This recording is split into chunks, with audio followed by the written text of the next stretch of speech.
Watch!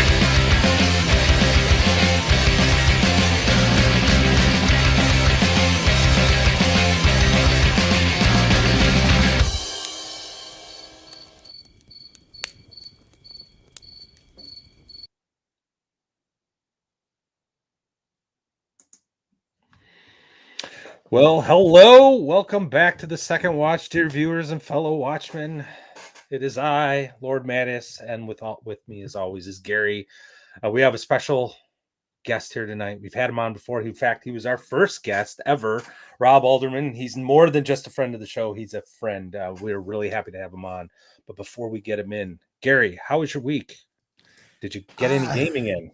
I did get gaming in. We did. We continued our West Marches campaign. There was one session this week.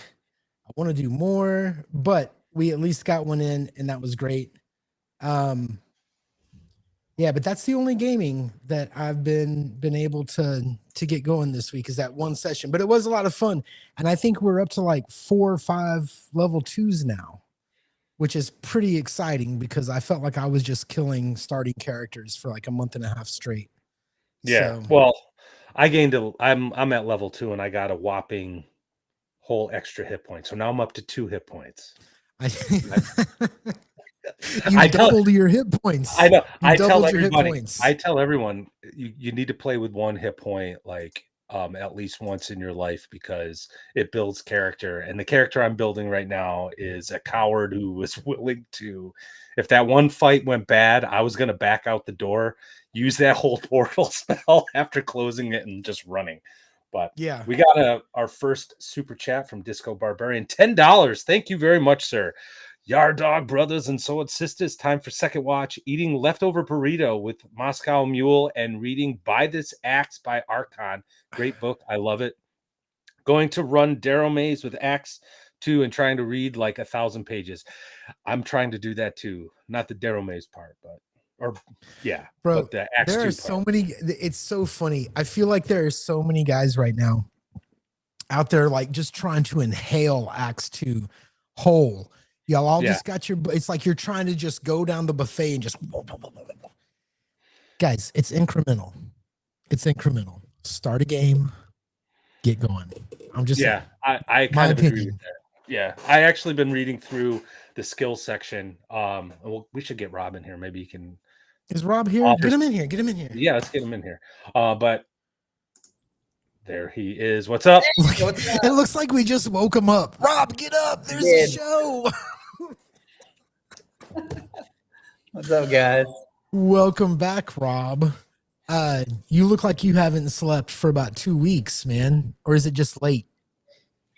Got a lot of these sour streamers I've been trying to wolf down to stay.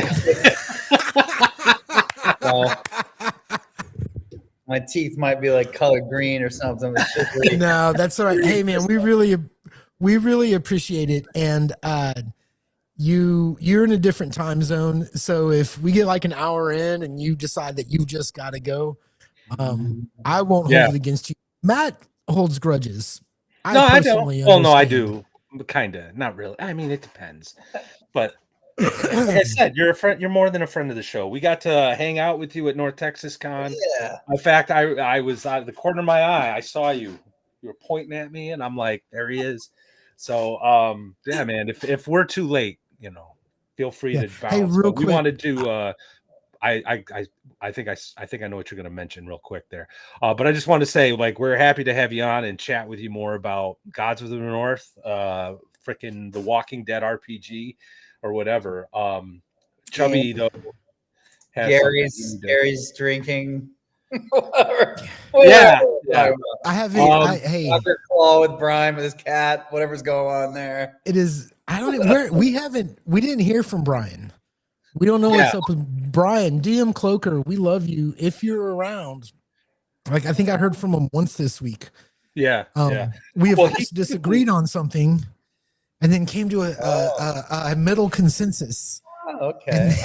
Yeah, there was like I was doing something, and then I happened to look, and there was like 43 messages our chat group, and I'm like, oh Christ, what are they arguing about now?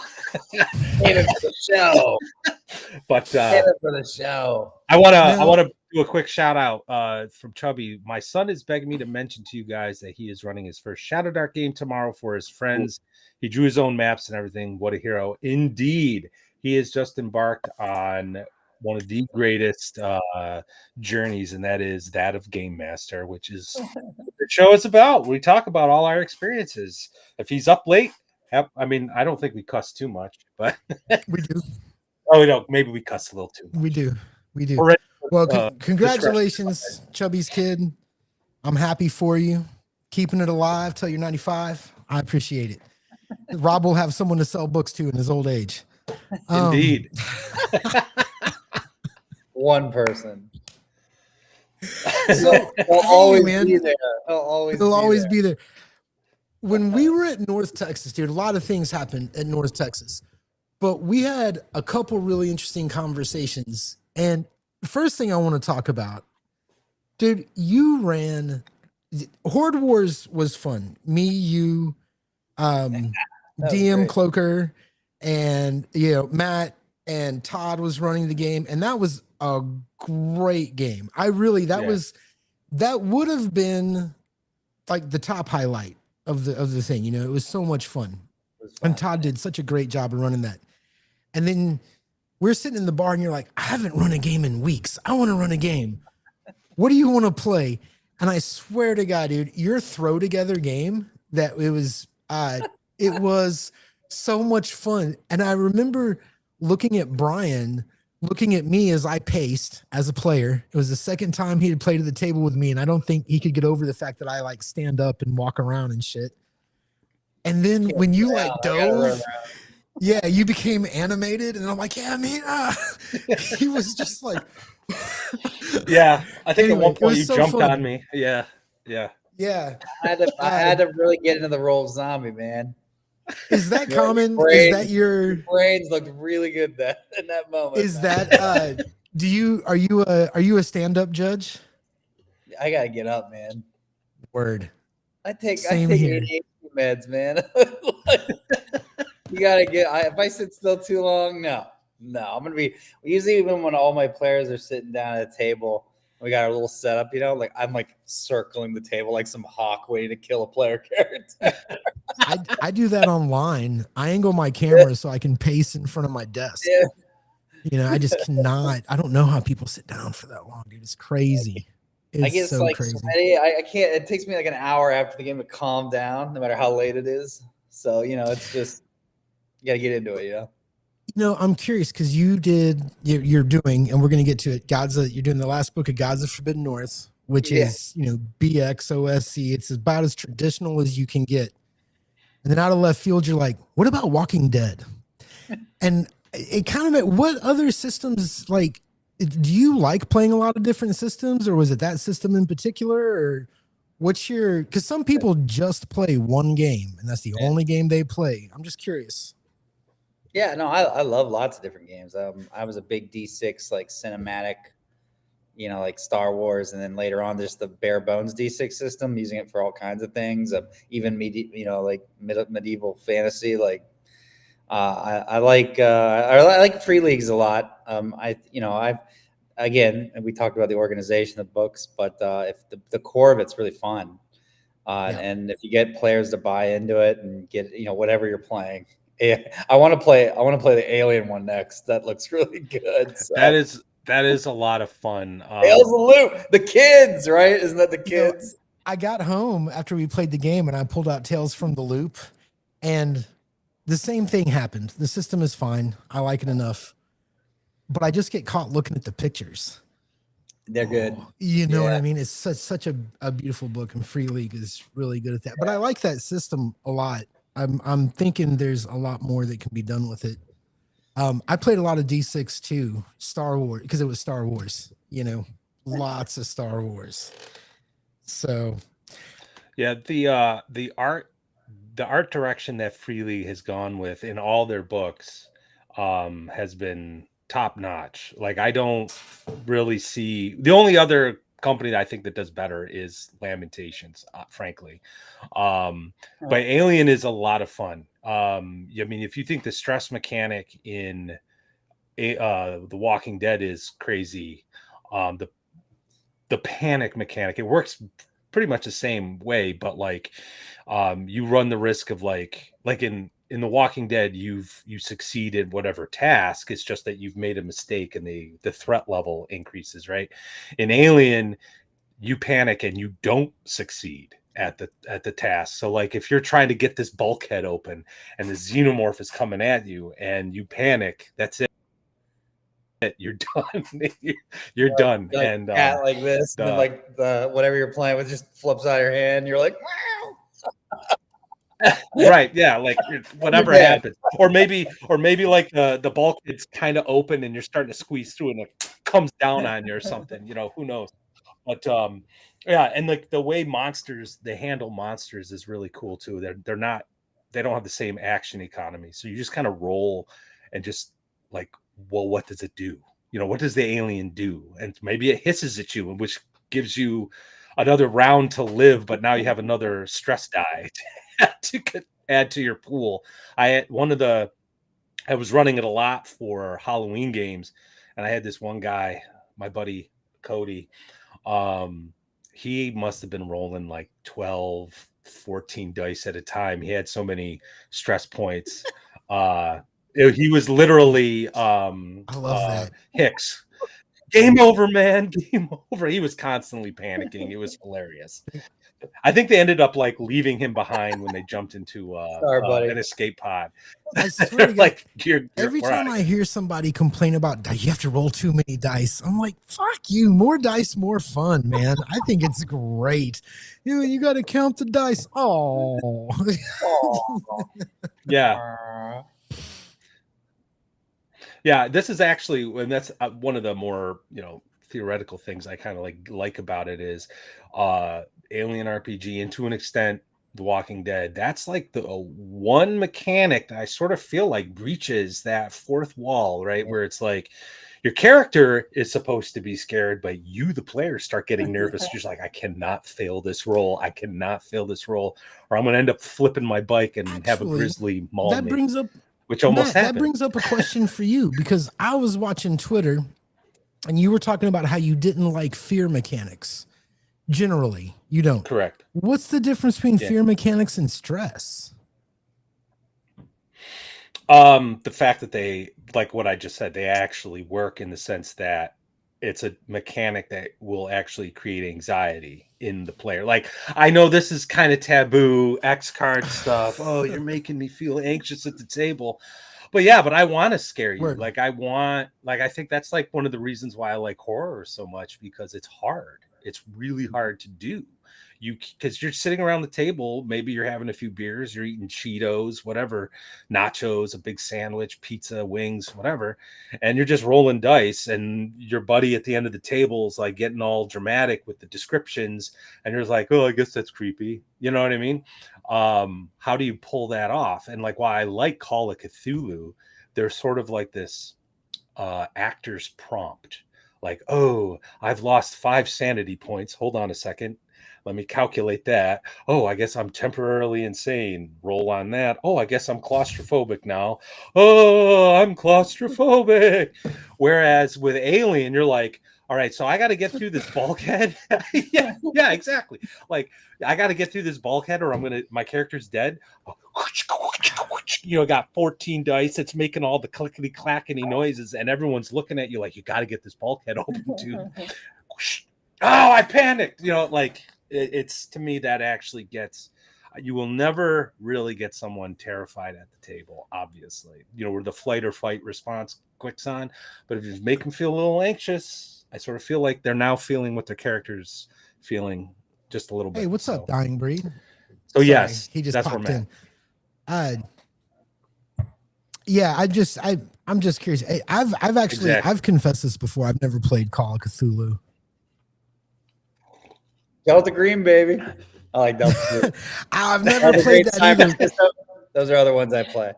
You like Delta Green and Cypher System? Have you? Yeah. Okay, Delta Green is intriguing to me, But my YouTube feed is full of conspiracy shit. Like it's too close to truth these days. You know what I mean? Like every day I'm seeing new UFO shit on the real news. You know, You're destroying the genre. What are they doing? you're fucking with my fiction, people. But Delta Green is one of the few games that I look at and I'm like, I feel like I'm missing out by not playing Delta Green. Because so many people just say so many good things about it, you know. It's good. And the layout, if you skim the books, they're really good. I haven't even seen one in the wild. Yeah, I get. You know? We'll talk after. I'll get you the PDFs. Word. You gotta check them out. I love you, Rob. We'll LimeWire this like it's back.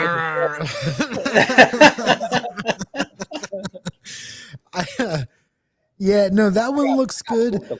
I played Cypher System once, and I don't know, maybe twice actually. And I don't know if it was the GM or because I walked in not really knowing anything about the system, but I walked away being like, I don't know what the fuck I was just doing there. Like, I feel like it was like a role-playing game. I would say, hey, I do this, and there'd be dice to roll, but I didn't understand.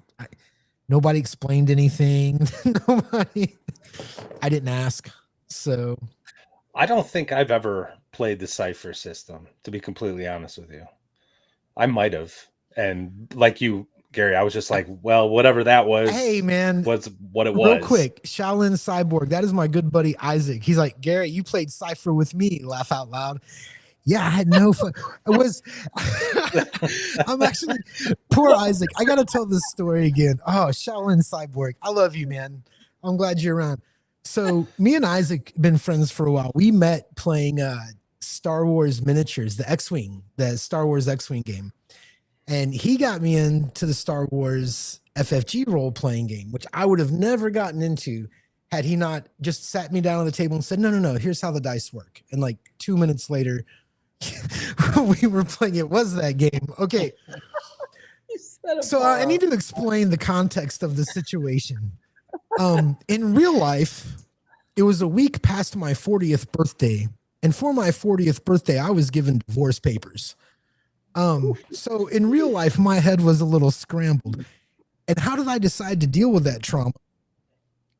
I don't know. How did I deal with these things?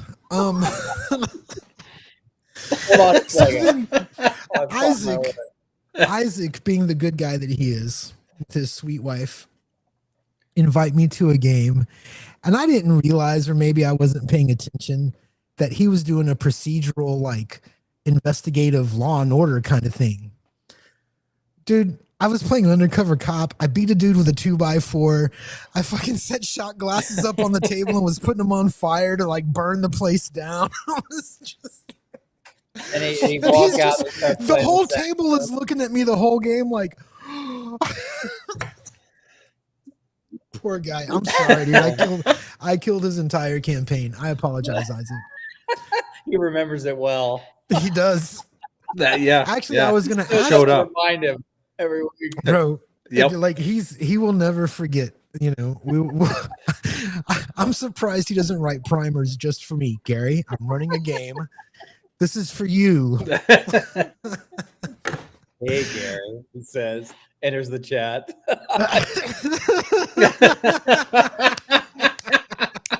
I know. I've said many times I may be the worst player to have at your table. You're great in our game. Both games I played, you were great. I don't know what you're talking about. Dude, all I know is that in that walking, too much. Tom was scolding me. You were playing to die. You were playing like, I need lunch. Yes. Kill something now. I signed up for this thing, but I'm really hungry. I dive down the pit and crush him. No, that was a lot of fun, man. Actually, would have worked. I think that would have worked. I really do.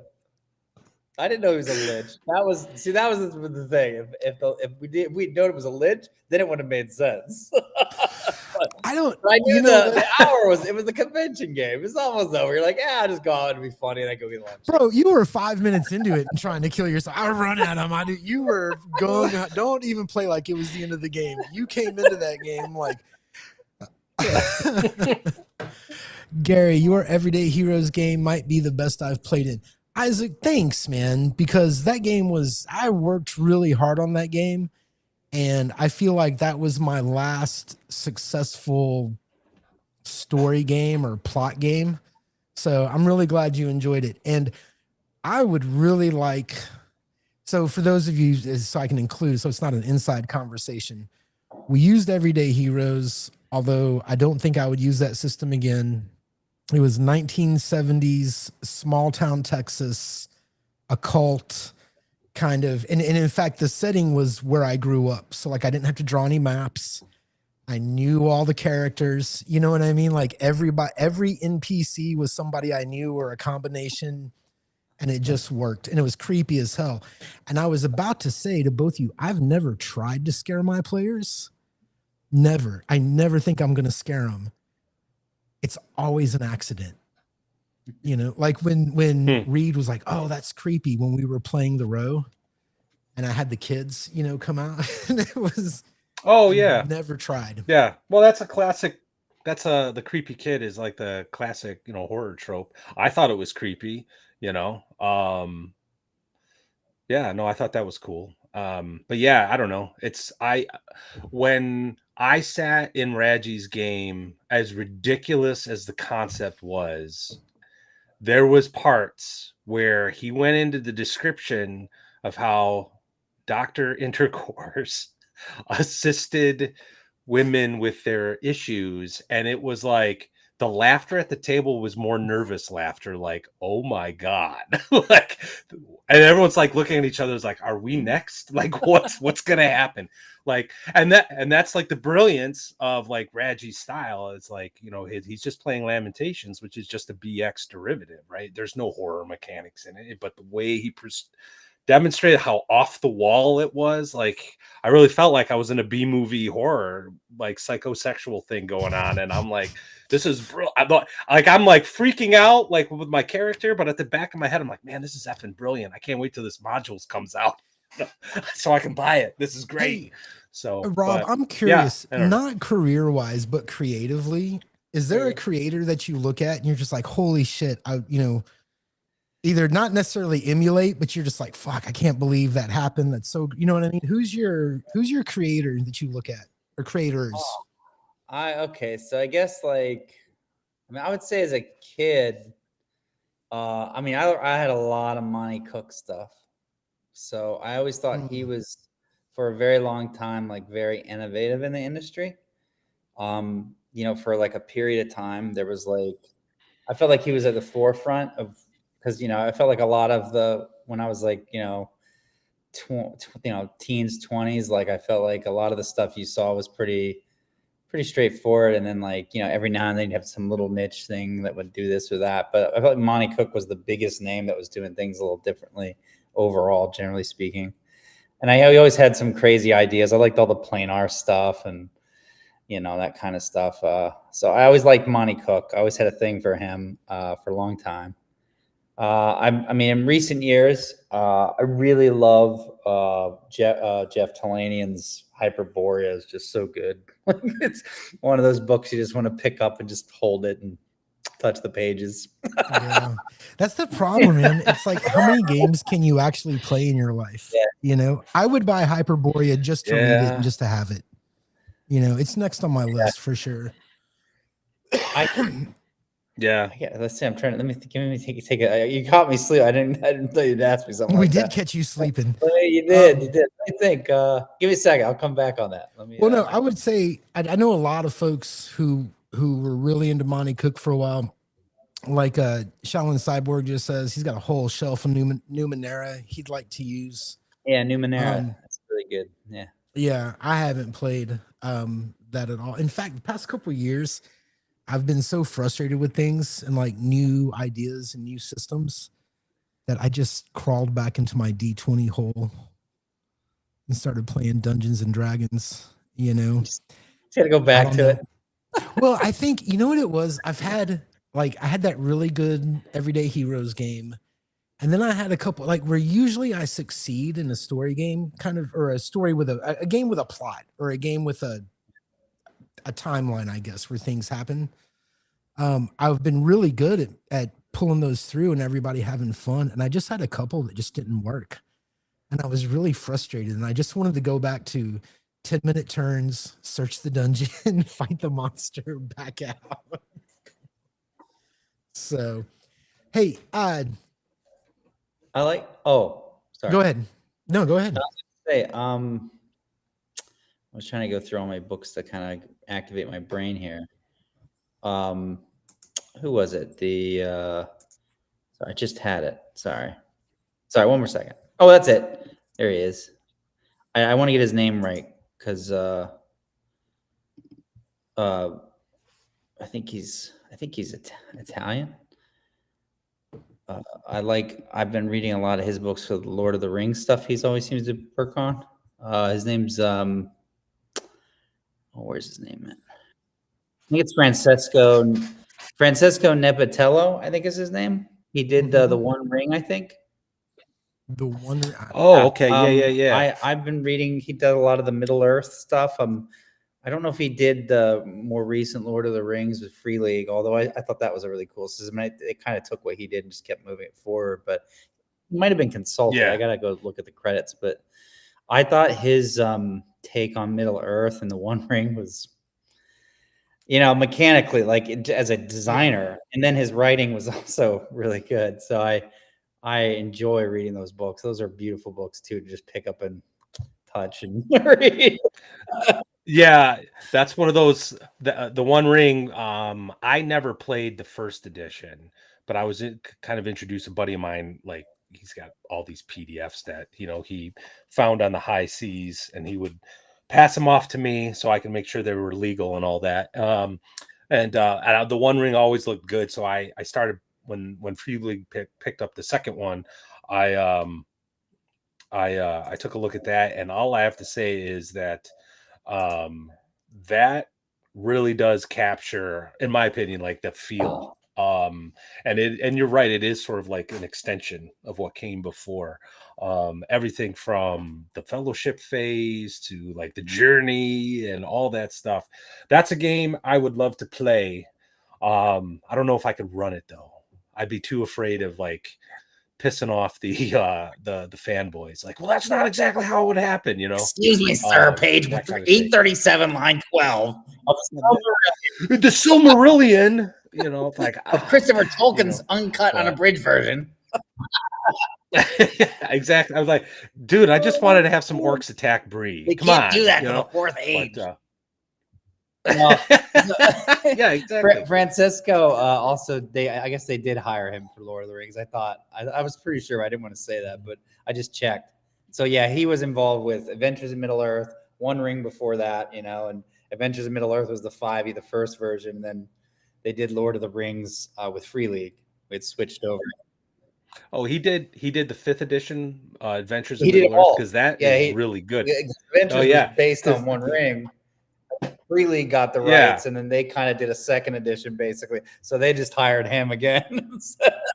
You do this. Yeah, well, that's great, because Adventures in Middle Earth is the only 5e game I would play at this point, because the way it was just brilliant, like how he was able to just sort of like pull back all that hyper magic, super fun, happy time, casting spells, dancing around, and like, was it your scholar becomes 18th level, you get like a word of power because you've studied all this shit and you can do this thing, and it's like, that's awesome. I can do the whole thou shall not pass thing, so dude, exactly. I just want to get the cookies, man. Yeah, tips, bro. Yeah, I had to use the power. Dude, but yeah, that's awesome. Funny story, I didn't know that. Avengers. When I first started 5e, I actually was like, I had somehow got Adventures in Middle Earth like right around when I got 5e's books, the core books, And I ended up, my first game of 5e was Adventures in Middle Earth. Oh, I actually didn't. That's what I started with on 5e. And I gotta tell you, when you a lot of people, like, they flinch when you say this until they've experienced it. And I've experienced it a few times now. Once I've found the magic, so to speak, was actually removing the magic. Like, when you remove the traditional spellcasting classes and just use like the melee classes, and Adventures, of course, is that's all it is. They got rid of all the typical stuff, right? And it actually it makes it where even when you get high level, like, hey, crossing the mountains over there or going through the pass of whatever, you can't do both because you can't teleport. You can starve, right? You can, you can't get past a big chasm, like, and no matter what level, and even if you have the power to beat that troll, you can't be in two places at once, and I found that the game was pretty tense. A lot of tension was there because the players, at any level, there was a challenge. There was always the elements, like, which of course goes away in regular D&D by 5th level, like, oh yeah, I'll just sleep in my robe too. Yeah, exactly. Yeah, I'm gonna do my long rest. Yeah, I actually had a player freak out on me because he wanted to do a long rest, and I was like, okay, well, the bad guy gets off with the treasure now, and he's like, what? Well, you rested for 8 hours. That gave him enough time to go and get the treasure. You lose. Come back tomorrow. Was it the Dragon Heist Waterdeep game? Anyway, yeah, what I really liked about Adventures in Middle Earth, like, my absolute favorite thing is the magic that was in the book was like the subtle stuff that you could only get if you got like certain feats, like the dwarves had like stone speak or something, and then elves had a few things with their ancestries. That was really cool because that kept magic really mysterious, what magic was present. And I think a lot of contemporary D&D has just lost that sort of, we got super chat from Disco Barbarian, $2. Thank you, sir. Low magic equals best magic. We kill on this hill. You're damn straight, man. I agree. Yeah, I gotta say I haven't gotten to play, and I wanted to actually. I've been wanting to run it. The Lord of the Rings Free League 5e, like almost like a second edition of Adventures in Middle Earth, because it's the same guy, just different company. And I think that from what I've read, and again, I haven't played it, but I've read it, and I've read it a lot. So, like, I've been really comparing things number-wise and running the design kind of aspects, think of that kind of stuff. I think that the Lord of the Rings is superior in terms of its class design and some of the game ideas they had and the rule systems than over Adventures in Middle Earth. I do think that there is something a little bit lost in the rule set compared to Adventures. There was something like you were talking about. They had these like abilities. It's like when like in like normal 5e, like the original 5e 2014 versus 2024. If you've read the player's handbooks and you look at the player's handbook of 2014, let's say you pick a background, you're like, oh, I'm gonna be a scholar. I don't know, whatever. And you get this like little background ability that's like really unique. Like, well, you have like a network of scholarly buddies that, can pass you blueberry muffins on Saturdays. Right. And on Sundays, they'll let you come in and eat some baked, whatever. And like, it's always really unique. But then like you go to like the 2024 background of the same thing. And like, yeah, it's cleaned up more. And they've done some things that I think design wise, number wise is probably better. But then like, they don't have any of those abilities anymore. They're just like, here's your feat. Right. Plus 1 hit point. And like, I'm not saying it's that much of a disparity, but I felt like the Lord of the Rings Free League version, it's a better mechanical game overall. The classes are a lot better. They're all really good. But there is a little bit lost in those like little features and little things. Yeah, I'm trying to think of the words. I'm tired, but you know what I mean? Like that, yeah. And I felt like that was cool in Adventures in Middle Earth. Like that was a really cool part about like some of the way they, like the words of power stuff and some of the cool, like I really like the scholar, like that right. He was a cool class, even though he was mechanically underpowered. He was like really neat. I wanted to be him. Well, he had all the knowledge. I mean, he was the character. Yeah. Everybody else are just these fighters, whatever. Dunedain, making their way through, and then they're like, oh, there's this door in this mountainside. Obviously, this is an adventure site, but they know nothing about it. And that's where the scholar's like, hey, hold on, I can't fight, but I know what this is, and I'm going to be able to tell you what's on the other side and hopefully prepare us for whatever's on the other side. I like characters like that, and I think with 5th edition, 2024 and the 2014 version, those characters got kind of pushed to the wayside. I mean, they're there, but they're also had all these other abilities so they can still fight. And then the other characters who were fighting could still kind of know some stuff. It drove me nuts. What do we got here? Super chat, 13 days production. Say it. You're going to make me say this? Say it. Fuck yeah. $4.99. Thank you, Gary Rules. Oh. It's just so you guys. Gary's apparently paying people to show up and super chat. Actually, it's even worse than that, Matt. You should watch your tone. Let me explain what just happened. Oh shit, Rob's in too. Do you remember me telling you the story when I tried to cross the streams and invited some of my Overwatch PlayStation friends into an OSE campaign? Oh yeah, is that what these? Here they are, bro. Oh, here they are. Hot Dog, Rob, or Justin. Thanks for showing up. I dig the $5. Matt will never give it to me though. All right. Dying Breed, I agree. Hey, can I just say something? After listening to y'all talk about Lord of the Rings for so long, I have to say this. I got to get this off my chest after these fucking conversations. You ready? All right. Oh, so long. Fuck. You guys. Holy shit, dude. Fellowship of the Rings, I swear to God, like if I were in a hospital bed with 2 broken legs and those were the only books available, that is the only way you could get me to read those books again, dude.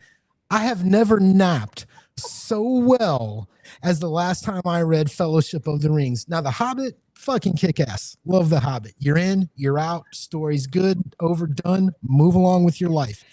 This shit, how many fucking elven and dwarven and hobbit meals do I have to read about? And those songs, get the fuck out of here.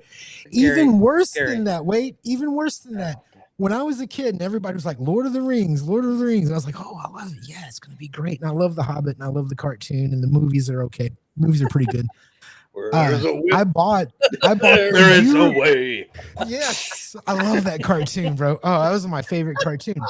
It's funny because for as much as I really don't like those books, and they put me to sleep, I love hobbits and halflings. Who'd have thunk it, right? Just got to get that off of my chest. I know I've talked to people, and there are people out there that feel the way I do. There are people out there who feel that way, but they don't feel like they can speak. They feel like they'll be canceled. And I just want to stand up and represent those folks. Well, yeah. There's no music, Chubby. Oops, that's the one I wanted. Yeah, he's a man of contradiction. He's a man of contradiction. He's very complicated. I've known him for 5 years. I've been putting up with this shit for 5 years.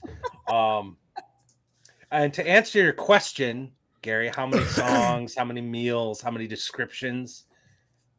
Precisely as many as J.R.R. Tolkien needed.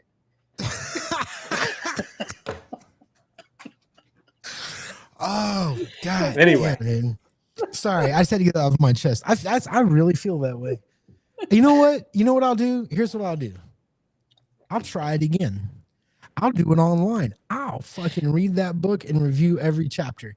And I'm betting you, even in the movies, didn't y'all take a nap in that second movie when they were just up in the trees for like an hour and a half, not doing shit? Like they're just sitting there remembering when their life was good for an hour and a half, bro. Anyway, sorry. Give me Conan. I love you, Matt. So anyway, Rob, do you want to do a live stream with me on Friday nights? We can talk about Lord of the Rings, the meals, yeah, the meter and the songs. It's gonna be the most exciting stream ever, isn't it, Gary? Oh my God, dude. You'll tune in every night. He thinks they have bad. I did. I told Justin, 13 days production. Last time we talked about it, I said, I don't think the CGI really holds up in those movies. Go get yourself a really, really good TV and watch that bridge scene again. You know what I mean? They're just old. I didn't say they were bad, Justin. I said they showed their age. So are you saying it's time for a reboot, Gary? Oh God, we'll have to modernize it. Aragorn will be like, Oh my God! Wait, Cloakers. Finally, Brian, we've been worried about you, bro. Where you been? And a very precise super chat. $19.84. Question for Rob. One TTRPG adventure, one map, one artwork, and one NPC that has been inspirationally foundational for you creatively throughout your time in the hobby. Take your time to answer during stream. Cheers. Brian, we thought you were going to join us. But hey, thanks for that. 1984. See you later. It cost Brian $19.84 to shut me up about Lord of the Rings. That's probably why he did it. I'm going to leave this up.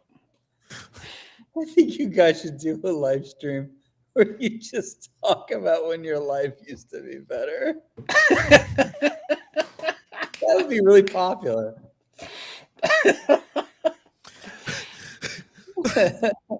By the way, Chubby is now my DM. Oh, really? That's right. I knew about this. He ran. I kept it quiet. He told me to keep me quiet. Yeah, I didn't know I was supposed to keep it quiet. So no. He told me he was gonna, and he's like, "Don't say anything." I'm like, "All right, I won't say anything to Rob, I guess." No, it was really good. It was fun. It was a lot of fun. I would love to play in the Chubby game. I'll get the chance. Chubby game is good. Roll 20, man. So like you can get on, and you're using Ambition and Avarice, his rule set. Yeah. Is that correct? That was great. Yeah. It was fun. I burned my pants. All right, we got to answer Brian's question. He paid almost 20 bucks for it. What is this again? Oh, so question for Rob. One TTRPG adventure map, artwork, NPC has been inspirationally foundational for you creatively throughout your time in the hobby. Take your time to answer during stream. Okay. Wow. That is such a question, Brian. Let me think here for a second. I think, artwork. I mean, just about anything Tony DiTerlizzi did for Planescape is pretty baller. There are a couple that stand out from that series, though. I thought that he did that really kind of captured my imagination. And I think if you open the original Planescape box set, there's one of the 3 main booklets. I think there's one picture where you see this like rose. And the rose is like, I think it's being held by a halfling and this big dude, like maybe human or something. And I remember that. Yep. They're adventurers and they're looking at the rose like oddly. And that picture was like, I know that's how I fell into Planescape. Was that I bought it, didn't know what it was, just got it on a whim.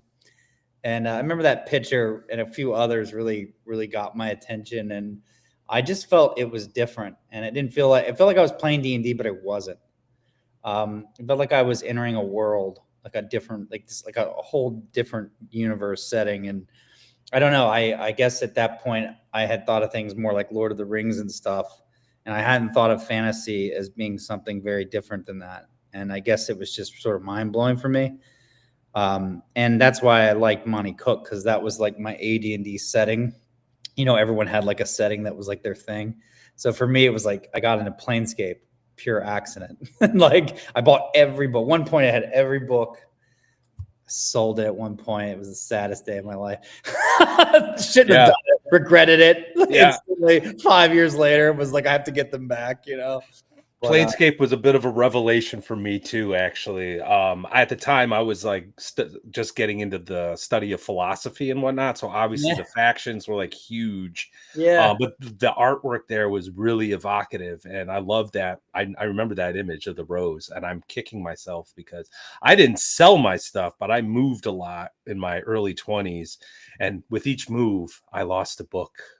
I used to have like almost the entire 7C collection, and it's gone. So I've been like trying to hunt them down, you know. But anyway, sorry, I just wanted to pop in there because I'm with you. Well, I saw the super chat, but yeah, that Planescape was, it's like, whoa, you can do what with D&D? I had the same thought with Dark Sun too. But let's get to the super chat real quick. Robert Stanton, thank you very much. $10. This is fantastic. Thank you for the stream. You know, I think Gary and I need to argue more. Thank you, sir. Yeah. We always have a good reason to argue. All right. There we go. One map.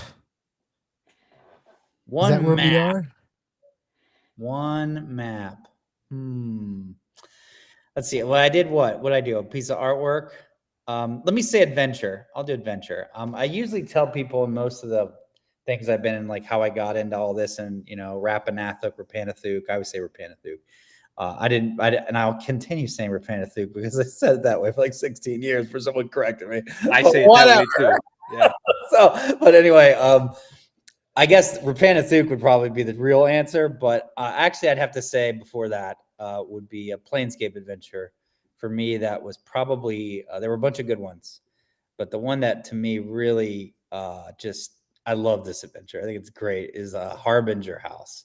And a close second's probably Doors of the Unknown was another one that I really, really liked. And they didn't have, the art was still really good, but it wasn't like, I think Tony DiTerlizzi had made his exit by that point. Tales from the Infinite Staircase was pretty cool. Not all of it. There was some blur parts, some bad parts, but like the idea was great. And I thought the concept was great, and some of it was really awesome.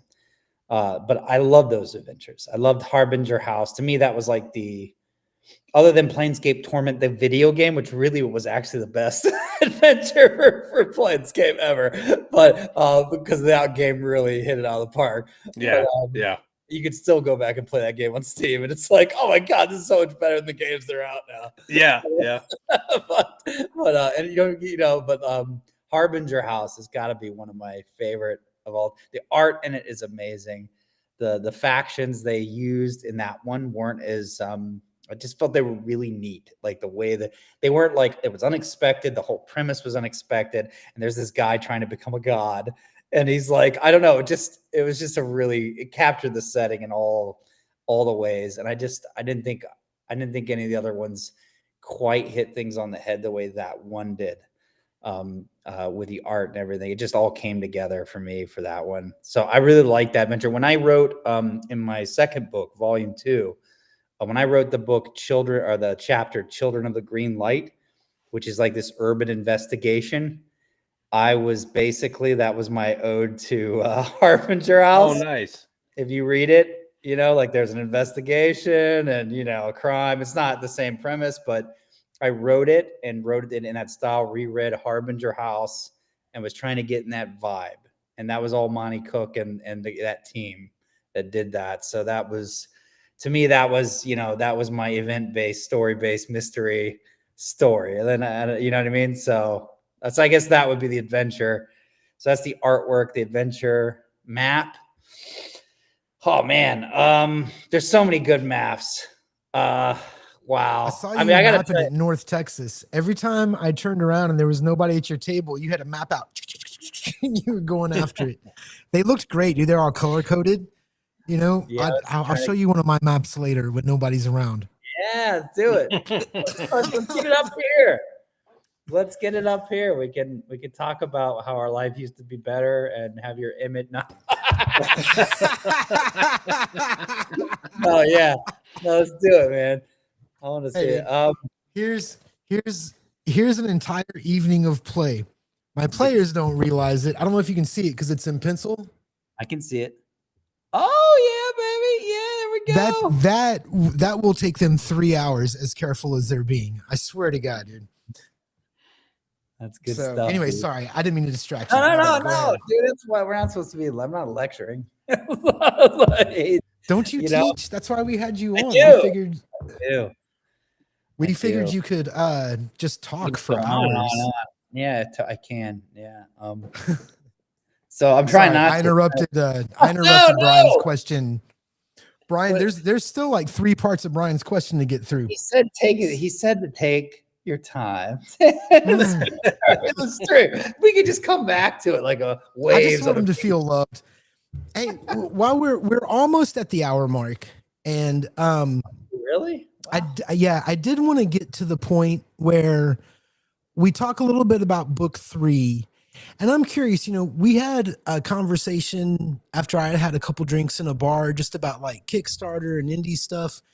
And I'm really kind of, whether you want to talk about where you are with book 3 of the Forbidden North or all of that other stuff, you've been real open about your business practices.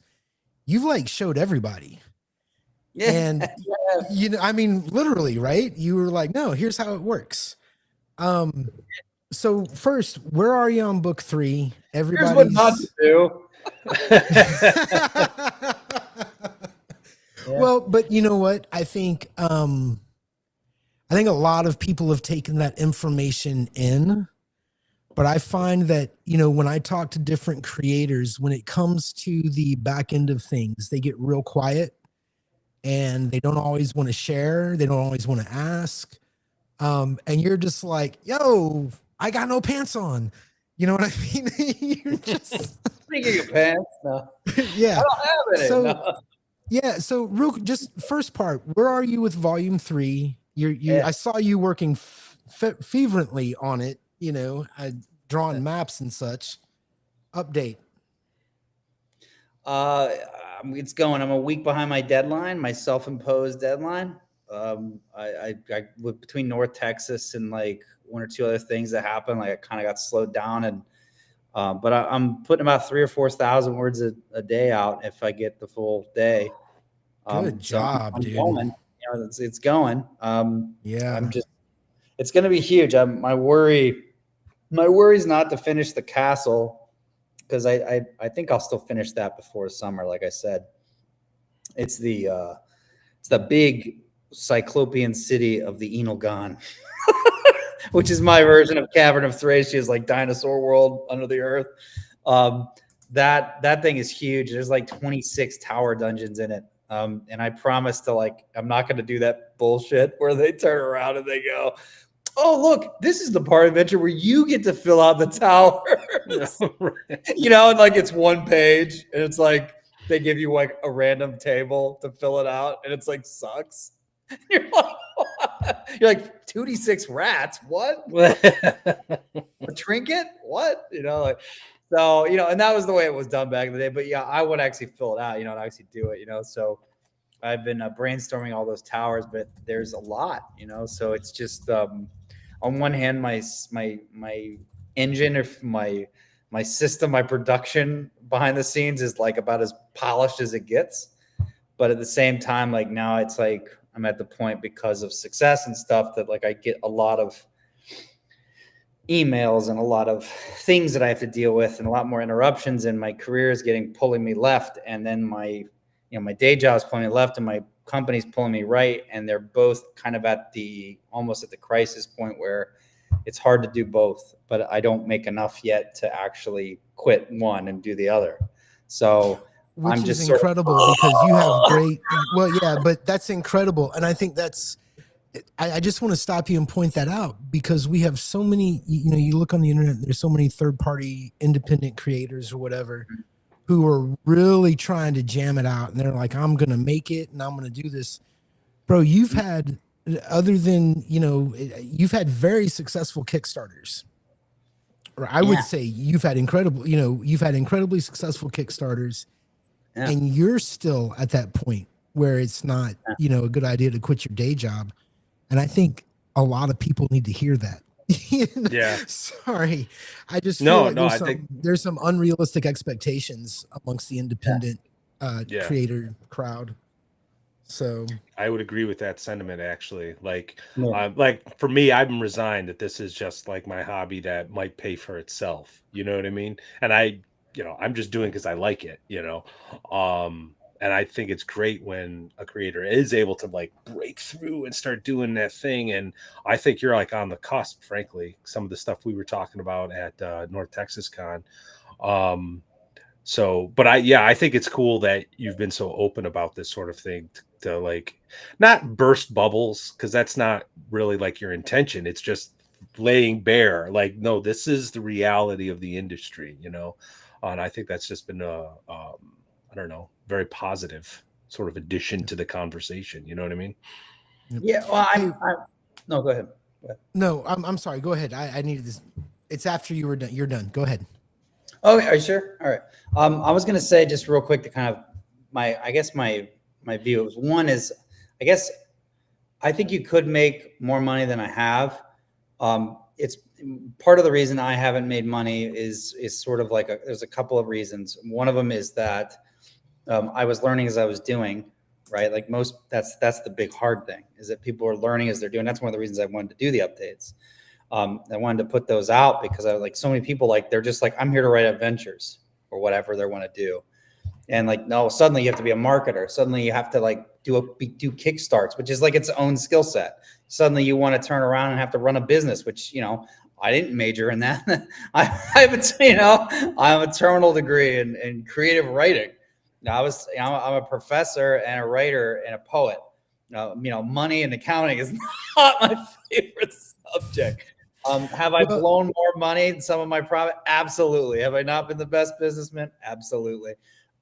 Could I do things to cut corners and actually have turned a much quicker profit? Absolutely. But there's a couple things with that. One, I had to have known what I was doing beforehand. Two, my products are linked, which makes them kind of different, unique, and in the sense that if I start doing A and 1, I have to continue that in B and 1, 2, and 3. So, for example, like I'll give you just one example of this. I got a bunch of different artists, which not a lot of people usually do that. I wanted an eclectic mix of artists. I like that. Just when I worked on literary magazines, we always had different artists for every page, yada, yada, yada. So I wanted to do the same thing. And I was like, black and white, I think I could pull it off. It wouldn't be too hard. And so I was doing that. But what happens is, like, let's say Matt is one of my artists and Gary's one of my other artists. Let's say, okay. And hey, Gary, can you do 10 pieces of art for me? And you're gonna be like, oh, I usually charge this, this, and this. Okay. And I pay you. And I say, Matt, here's 12, Matt. And you go, oh yeah, I charge this. Right. And I go down the line of like 10, 11, 12 people. But like, let's say if I did what smarter, wiser companies do, where they just pick 2 or 3 for the whole book instead of like 12. Well, then I go to you and I say, hey, I'm going to give you 6 months of work, Gary. You're going to cut me a deal, right? So I pay you for 50 pieces instead of 10, but now I'm maybe paying half, so I get the same number, but now I'm getting so like, for example, that's one way like I could cut my art budget. And so my art budget for the first one was like $30,000, but that's why, partly. I didn't. And I also, the second thing is I didn't want to like negotiate with the artist. I was like, I basically was like, I was an artist as a writer. That's how I view myself, as an artist, but just different kind. So I was like, I want them to be paid for their work. I want them to feel good about what they did. And so like, I didn't negotiate with them like a lot of business people would. And, there are a lot of companies, and I'm not trying to demonize them or anything. They want to do it this way. That's their business. But like some of them, they're like, this is what we pay to do our art, and like, that's fine, but that's what they do. And if you want to be in their book, and they're usually big enough, they can do that. I guess my philosophy, and then on top of that, like me not knowing. And then once I did that, I couldn't in the second book turn around and say, well, now I'm going to use just 2 artists, because it wouldn't look you know what I mean?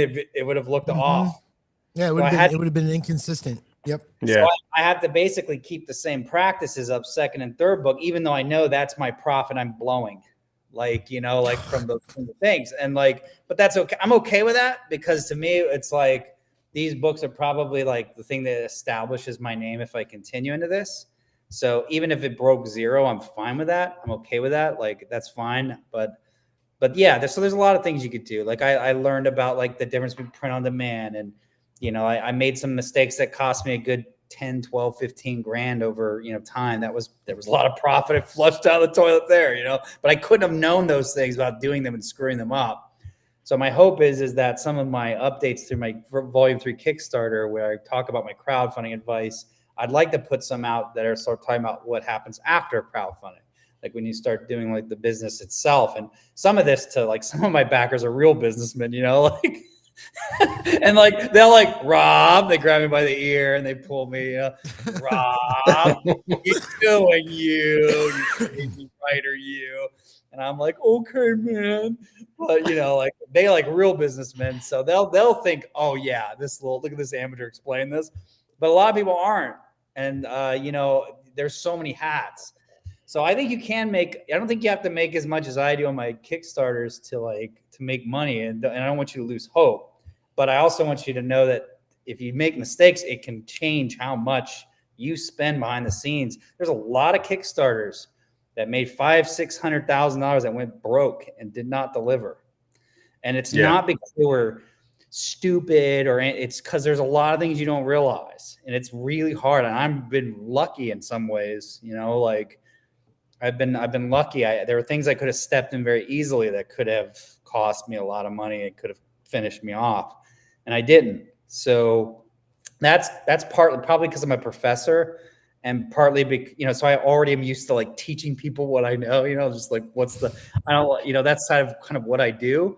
So I just kind of feel like it's natural. Like all these people gave me money on the internet, I might as well explain to them what I'm doing with it.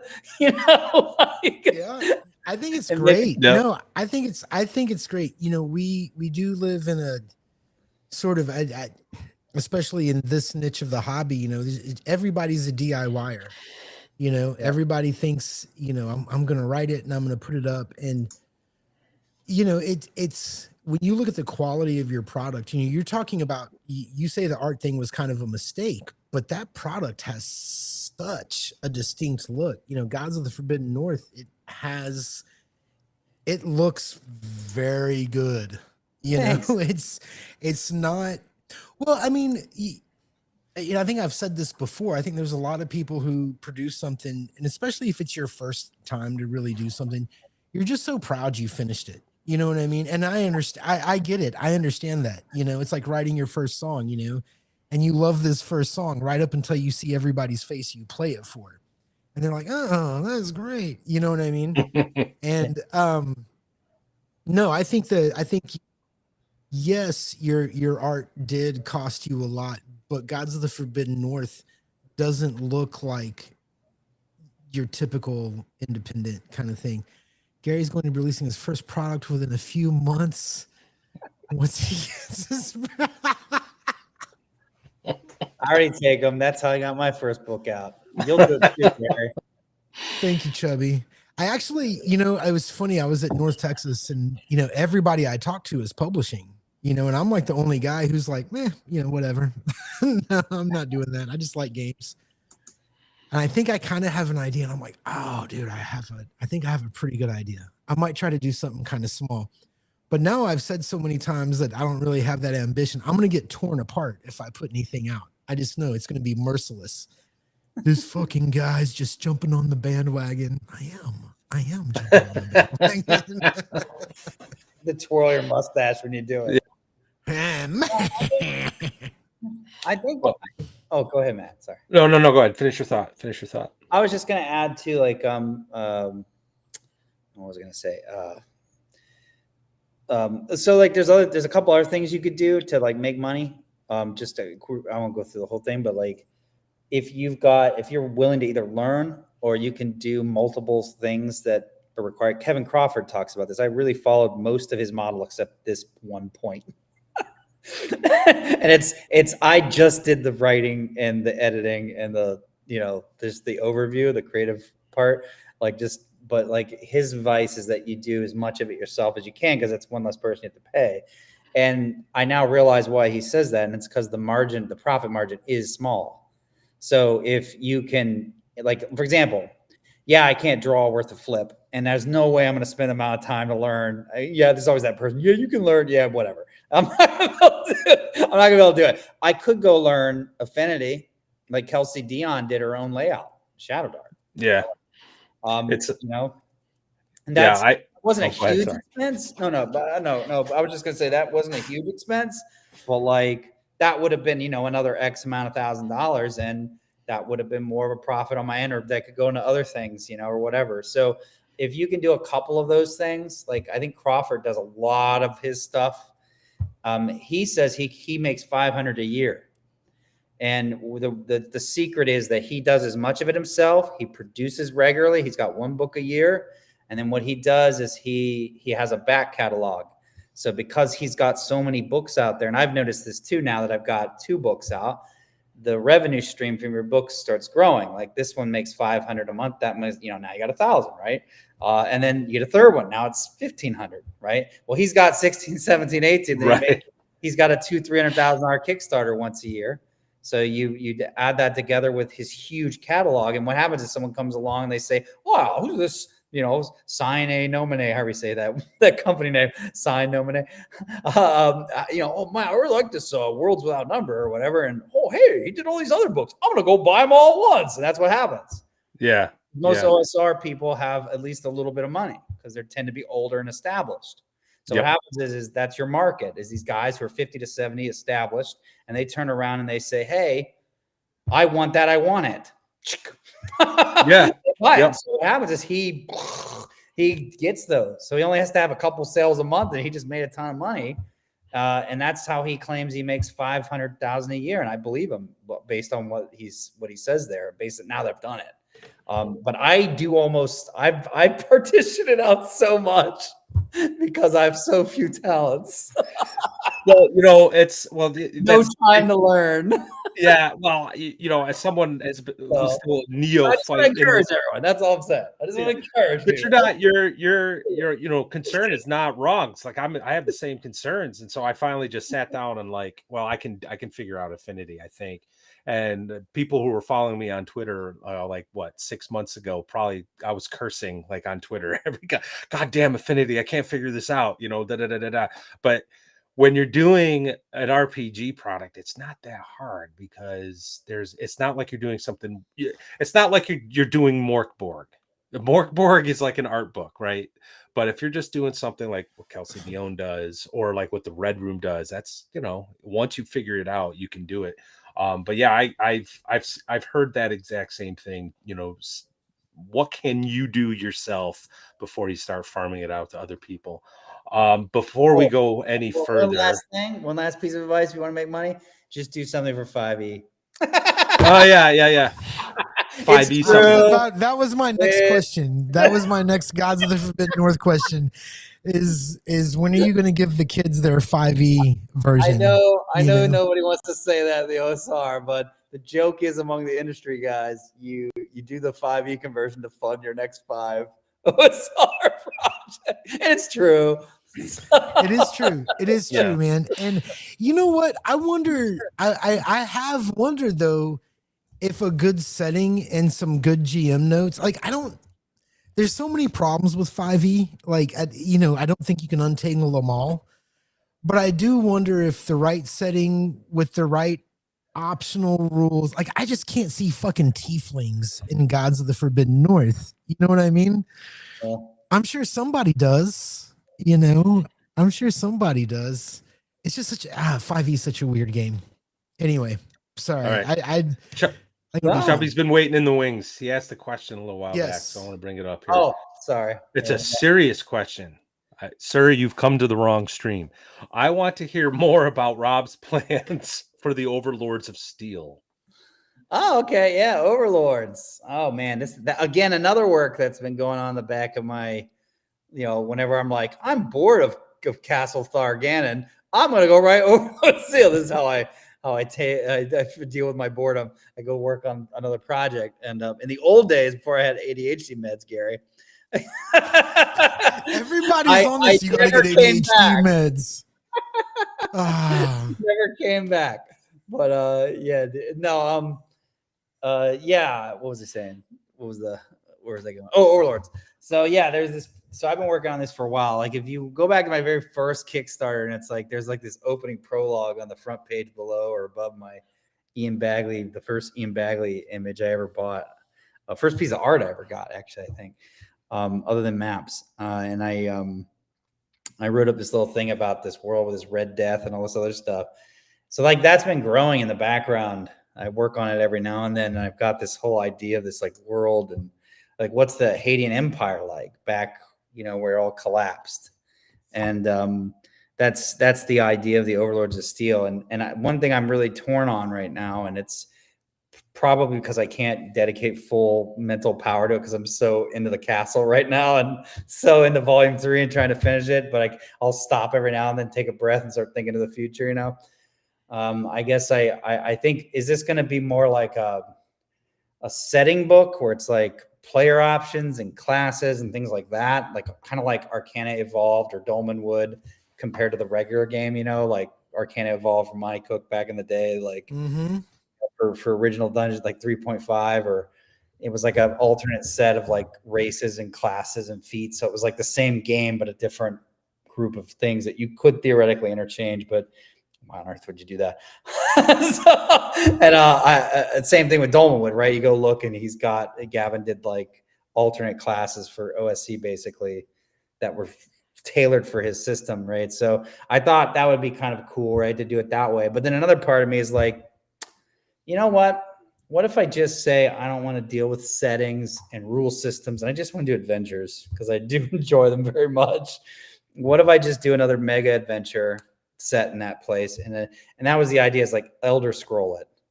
Like the first video game is Gods of the Forbidden North, Continent A. The next one's Continent B. Just build the world out. One book. But yeah. I will say this, if it will not be 3 books ever again, or 2. One book. I will vote for the Elder Scrolls option because I'm running Gods of the Forbidden North right now. In fact, my in-person gaming crew is getting together tomorrow for our 3rd session on it. Some of them, and we're doing one-to-one time and some downtime, and a couple of the guys, I think it clicked because I have a thief who is working with building a thieves guild in Valkengard to go after the Graven Wolves or whatever they're called. So things are happening. And I got to tell you, that's such a rich setting. It's the thing that I actually like the most about it. Like, I really feel like it's its own thing. It's not just a map with a bunch of adventure sites. There's like a lot here that a game master can play with. So I would love to see you expand the world, and a new mega adventure would actually be kind of cool. Would be very cool. Okay, but anyway, that's just my opinion. That's just me. No. I think that's great. That's great. But Rob, I look at you sometimes, and you're always ready to go to bed. And I wonder if you wouldn't feel less stress if you put out like a curse scroll sized thing, like honestly, if you're writing 3,000 to 4,000 words a day, you could put out your own magazine. You know what I mean? And at the end of the year, just compile it. Here we go big or we go home here. It's called Gods of the Forbidden North, not Peons of the Forbidden North. Not giant rats.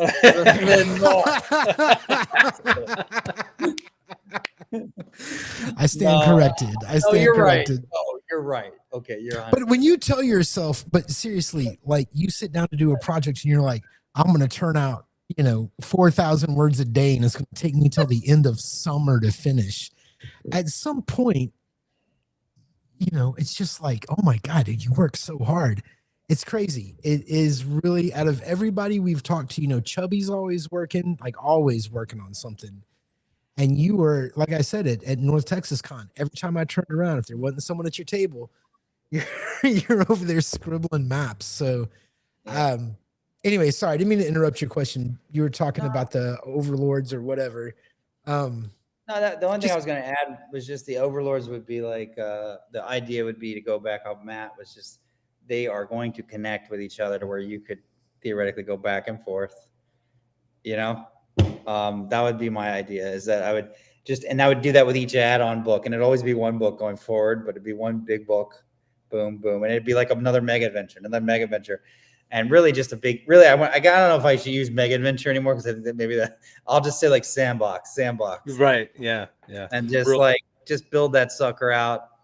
That's kind of, I don't know if I answered Chubby if he wanted to hear more or something specific about it. But I guess to give you a little bit more is I actually already had art commissioned for it, like as of like 2 years ago.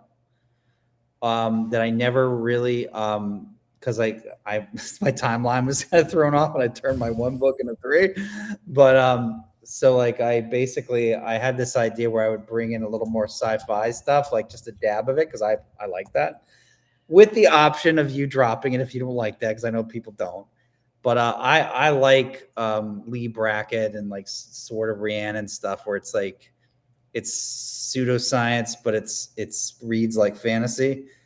So that's always been a big inspiration for me. That's why I liked original Star Wars and stuff like that. Like, like it was sci-fi, but there was a lot of fantasy to it, right? It's like fantasy in space. Yeah. You got it. Yeah. And, Samurai Knights, whatever you want to call it, I like that, and I know not everyone likes, people are more, let's segregate these things, the more advanced we get. So, yeah, but I like the mix of it. That's why I like Numenera, because it's sci-fi, but it's magical, well, because no one really explain it, It's funny because there are 2 camps, right? As we get older, there's the hardcore OSR rules is written, mudcore guys.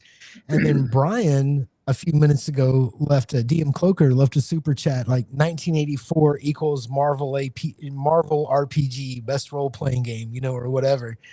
And then you have that other side, which kind of is different. We do separate into different camps. Go ahead, Matt. Filthy story gamer. I'm only part filthy story. No, gamer. I know. No, so am I. I'm actually looking forward to running the next phase of our Marvel thing that we're doing on the I'm looking for Discord, because I'm going to be dip. You were just saying a little earlier. You were kind of fed up, frustrated, so you went back to the procedure. I just ran 3 years of procedure and Lamentations. I kind of want to dip my toe back into some of the story gamey type stuff I used to do. I freaking love 7C, for crying out loud. That was like my favorite game in the 90s, and that's nothing but story, swashbuckling adventures, awesome shit going on behind the scenes. But yeah, so I'm looking forward to it. Filthy story gamer, I say that with love. Well, I don't know if this is about filthy story gaming, but I do like games that are a little bit more Errol Flynn as opposed to, fucking just whatever that shit is that you love. I don't know how to explain it. Because if there's a path to go down that could be any darker, you're like, oh, where's it going? Let's go that way. But there are those guys, it's that whole fucking dark, dirty bar. And then Brian, he just loves people too much. If you ever get a chance, talk to DM Cloaker about his players. He loves them like they're his children. And it's admirable. It's true. It really is. Like, he is really taking care of his players. It's like he's a host at a party, He's a good guy. Marvel isn't a story game, at least the versions I've played. Disco, I would agree with you. If you play Marvel Rules as Written and you pull out the map, it's a sort of a rules light tactical game almost. Yes. But it is so hard to do any kind of campaign with Marvel and not have it turn into a story game, I think. Exactly. And I used the shit out of that system. When I was a kid, I had a whole 3-ring binder before any expansions came out, and we had a shield campaign where everybody was just a shield agent, and we had made up it was like one of the most fun times I ever had. I have very fond memories of that game. So there.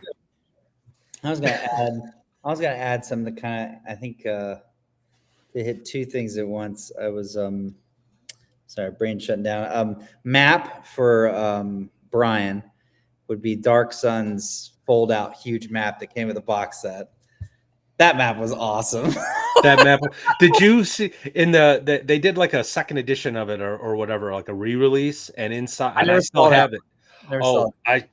It's not within reach, but the box actually had an expanded map, so further right, but it gave you a cloth map of the original map that you could hand to your players. So that became like something like all my Dark Sun campaigns started off with all right, guys, you're slaves in the middle of a caravan. You're starving. You're thirsty. But this thing happens, and now it's your chance to escape. And they always get that map. That's something that they find, and I hand it to them. And then they're like, "Where do we go?" And I'm like, "You have 3 gallons of water. How far do you think you're gonna get?" You know, dude. I freaking love Dark Sun. That map is awesome. Though. Yeah, I still have it. It's a beautiful cloth map. Anyway. To go back to Chubb about Overlords. So since I did the Arctic, I had thought that the next one would be more Dark Sun map, like that would be Overlords. And the vision I have of that mega adventure is there's these domed, isolated city states of the Overlords that control them, that are very kind of like maniacal, like evil sorcerer kings. You get where I'm going? Definitely a shout out to Darkseid. That was my idea with Overlords. So I was thinking of that map when I think of Overlords. And Snake Men. Lots more Snake Men. Nice. Chubby, I don't think he understands exactly what this stream's about, because he has another serious question. I am currently preparing my Kickstarter video. What are your tips and tricks, Rob? Just walk away. No. So I there's a lot I could say on that. But I guess obviously for those of you that don't know, if you go to my Gods of the Forbidden North trilogy Kickstarter site and go to the updates, if you scroll through my updates, which I usually put out once or twice a month, go to the ones that say crowdfunding advice, and I actually break down like a rough overview of all this. I think there's like 6 of them right now, or 6 or 7 of them. But a couple of pointers I would say is the first thing you have to do is you have to know your audience. So like I'm blanking on the statistic right now, but it's something like, I think like 60 or 40%. It's either 60 or 40%. 60 or 40% of Kickstarters fail, something like that. And just straight up fail, never hit their goal. It's a lot. It's like a lot. It's either 60 or 40%. And then out of all those that succeed, like 80% of them are, it's like a huge number, like 80 or 90%. It's maybe 70, but I think it was like 80 something. 80 some percent didn't make over 10 grand. And what happened for me, my first one made $34,700, which doesn't sound like a lot when you see all these big ones now.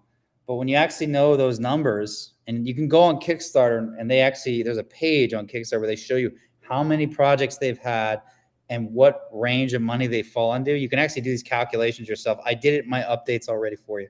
Thank you very much. But I linked to it in those updates. I linked to it so you can go see it yourself, and you can see, and it's real time, so it changes slightly.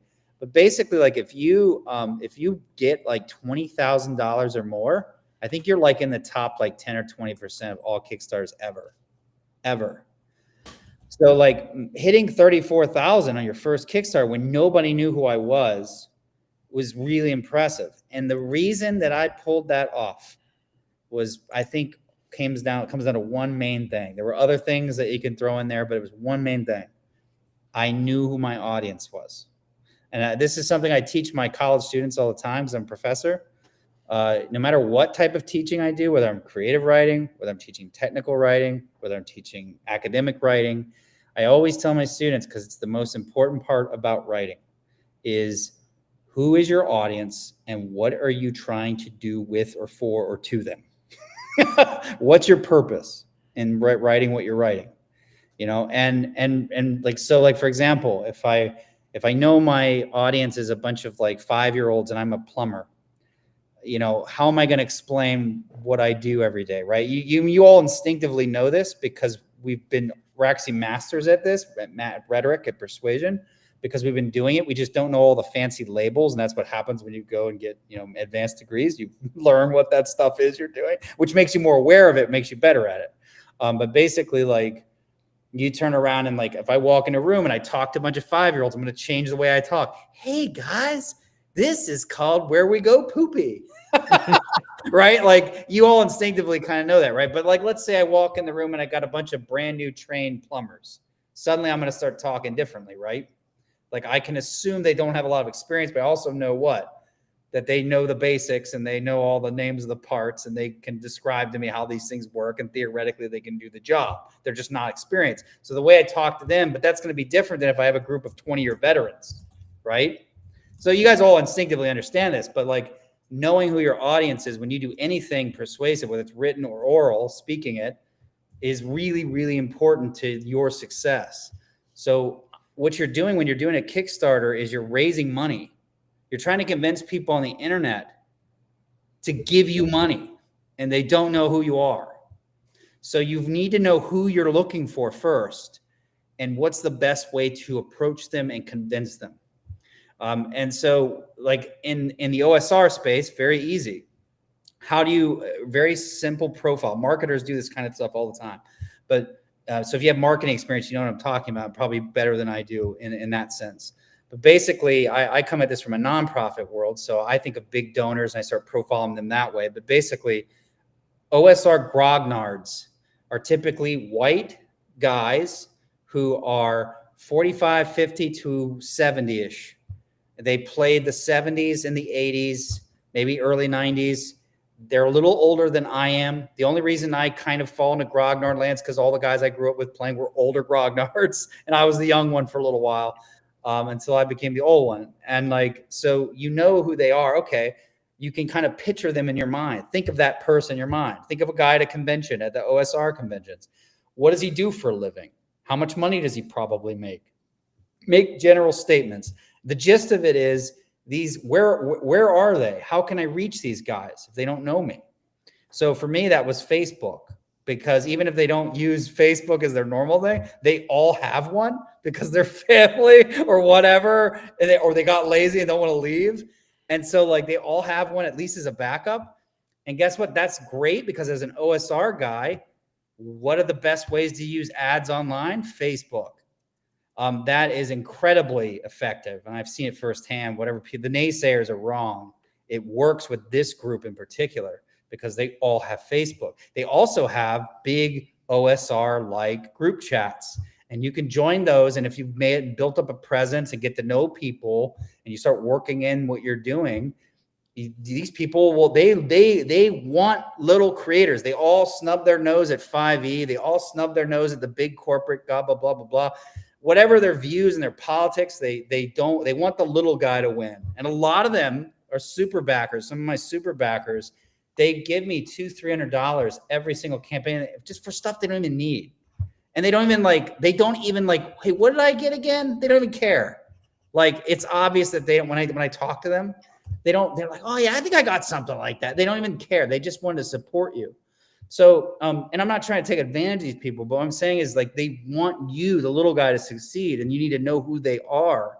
And if they think that your project is good and that you can sell that project to them, like paint that vision for them, and so they can see it in their mind's eye of what you're trying to do, then what happens is they will give you that money, or maybe a little bit at first and then a lot more later. So like in my first project, my average pledge amount was like, I think it was like $48 or something like that.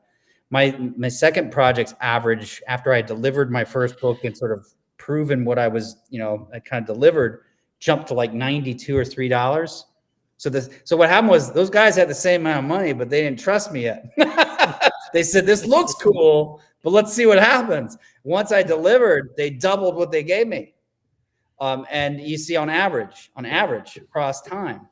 And so then of course I went from 700 something people to, whatever it was, 1,200. And now I'm at 1,600 or 1,700 backers. And I've got a lot more on drive-through. I've sold about 3,000 or 4,000 copies like of different things, like among customers. Some of those might be overlap, but I can email them for my marketing. And so what happens is I can market them now directly like Kevin Crawford does through drive-through, which is one of the benefits of always using drive-throughs. So don't bash it.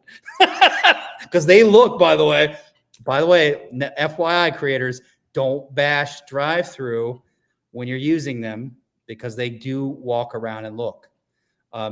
Always talk well about them because they are helping you and you're helping them. But anyway, but that's it. That's what I would say. Know who you. Go ahead. Sorry, I'm starting to lecture. I can't. No, it's great, Rob. We love it. Anytime somebody says drive-through, it's like Matt is pinching himself under the table. Yeah, So, my blood pressure rises. His blood I don't pressure sell does anything on drive-through. I said, as a creator, All my stuff's on Lulu. there you go. There you go. See, you can talk all the shit you want. I can't though. I got to get on drive-through because they're like they're the big name. They're the big name. It's so great. Drive-through. He says it every now and then. They're they're okay. Look, I'm not. You can say what you want, but they have a fair amount of my money. Mm-hmm. They really do, and I think that they provide a really good there's a lot of things I want that are just out of reach. There's so many products that I will never see in the wild. I mean, there are zines and adventures and everything else that fucking the biggest game store chain in Texas, Dragon's Lair, I'm never going to see them in there. You go to Dragon's Lair and you're lucky to see like old school essentials. Yeah. They've got more Starfinder shit than they do. You know what I'm saying? Like, that's just the way it is, So, yep. Chubby, you're probably right. All right. Yeah. We're at the 30-minute mark. That is correct. Rob, do you think you're going to stay if let's say things work out and you get to keep doing this for a while? Do you see yourself, are you going to, is fantasy the way you're going to stay, or do you have are there any other systems? Because you did old school essentials for Gods of the Forbidden North. And obviously Shadow Dark seems to be a system people like to write for if you stay in that fantasy genre. And I'm just kind of curious, have you thought past Gods of the Forbidden North yet? Or is it that's just what you're doing? Yeah. Yeah. I mean, it's obviously a huge project, so it's like 90% of what I think about, but, I've thought of like I said, I've thought of a few things, and I do have ideas for Chimbara stuff. I like old westerns and Chimbara. Like I like all kinds of stuff. Cyberpunk. I would love to do other stuff. I don't want to just do fantasy, I guess, but at the same time, you have so much bandwidth, right? And like right now, I have one project at a time is all I can do. So, and that's right now it's Gods, and seems like it'll be Overlords. My plan is to poll all my backers and my followers on Discord and Kickstarter and ask them, like, look, here's what I was thinking. What do you think I should do next? And if they're all like, do X, well, they're going to back me, right? So I better listen to them. I guess that's the first thing. I would love to do a conversion to Shadow Dark and 5e. I have Shadow Dark's really hot right now, and I like Shadow Dark. I've been playing it, and it's fun. I like it. I think it's a lot of fun. But 5e is still a behemoth. You can't just dismiss them. People that say that, they're going to die. That's not true. I don't agree with that at all. No. Yeah, they might decline like 2%, but that's like twice the size of the entire OSR combined, multiplied by 2. Yeah. So, like, to us, it doesn't. We don't see anything. We don't see any change. I think it was like the week after, or a couple weeks after you were on the last time, Kelsey showed up in chat. Oh, did she? Yeah. I forget where I was going with that. There was a fucking point I was making, and then Matt waved his hand at me, and I forgot. It's not your fault, Matt. It's fault. Late. Sorry. No. Anyway, there was a point. Go, Matt. I was just gonna say about the D&D 5e at my son's little league game today. One of the kids' brothers was sitting next to me, and he's like working furiously on something. He's got like a notebook open, and I look over, and he's got the D&D 2024 open, and he's working on a character, and he's talking to his dad about it. So yeah, no, it's still around. It's not just still around. It is going to be around. I don't know. I mean, we don't need to go down this road because we've had this conversation, Gary and I, but I think it will contract in terms of its market share, but not enough to like be dwarfed or eclipsed by anything, but yeah, it holds true. You want to make some money, write a 5e supplement. Well, so my backers, they talk to me a lot, like, because I give them my cell phone number. and I thought I was special. Give it out. I just throw it out. Yeah. Want my social security? Here you go, buddy. No, the biggest request I get for conversions, Shadow Dark and DCC, and then when no one thinks anyone's around, they look over their shoulder and they go, and maybe 5e. So that's what I hear all the time is those three systems. So hold up one second. Jim Beam. Good chatting with you. Charles from North Texas Walking Dead. I think you and I talked about yes. Oh my God, that was you, Charles. What's up, man, you were so much fun to hang out with. I was actually trying to find a way to get a hold of you because we had that conversation about actual plays and how you have like a list of things that you look for. I want that list. Here, I'm going to throw Charles on here. Let me, Charles, don't Rob leave. has Charles's number. Just get it from Rob. I'll just tell everyone right now. Here's how you get a hold of Charles. I'm going to drop my Discord server. I haven't done it in a while anyway, so. But join the server. You don't have to game. We'd love to have you game, but no, actually, since you were talking about this server, I just want to jump in for 1 second. Look, I've got about 10 players in my West Marches campaign. We're doing on average 3 games every week and a half to 2 weeks. I would love to get to 20 players. I want my biggest problem to be there's not enough of me to run this game. Please come by. There's a place that says Gary's Game Channel. There's a spot that says OSC read first. That's my little game primer. And if you read that, you'll understand why I don't publish.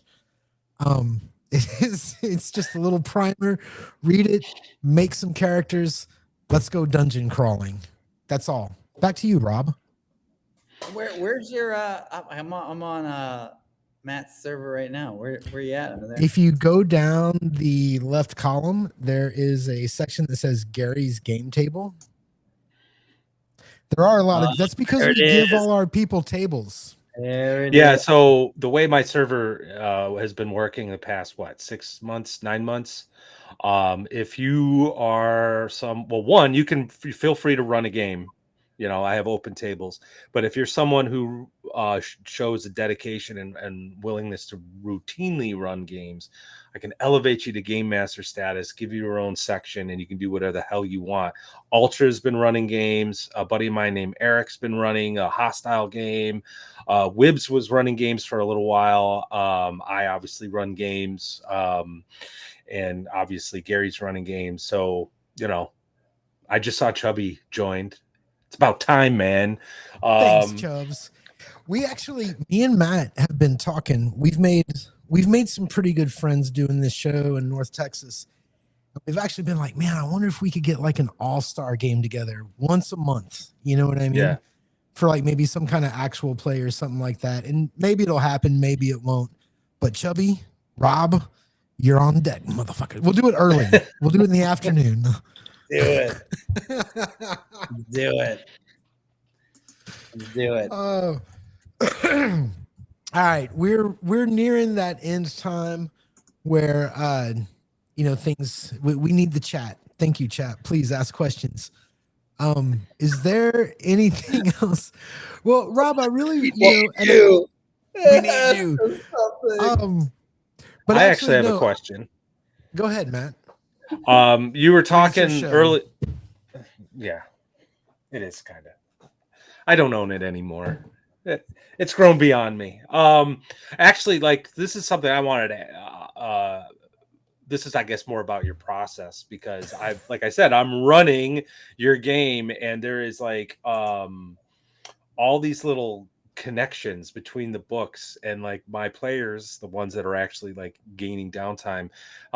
Maybe I'm going to where that serial killer's cottage is, and there's a entrance to the second book, the underworld there.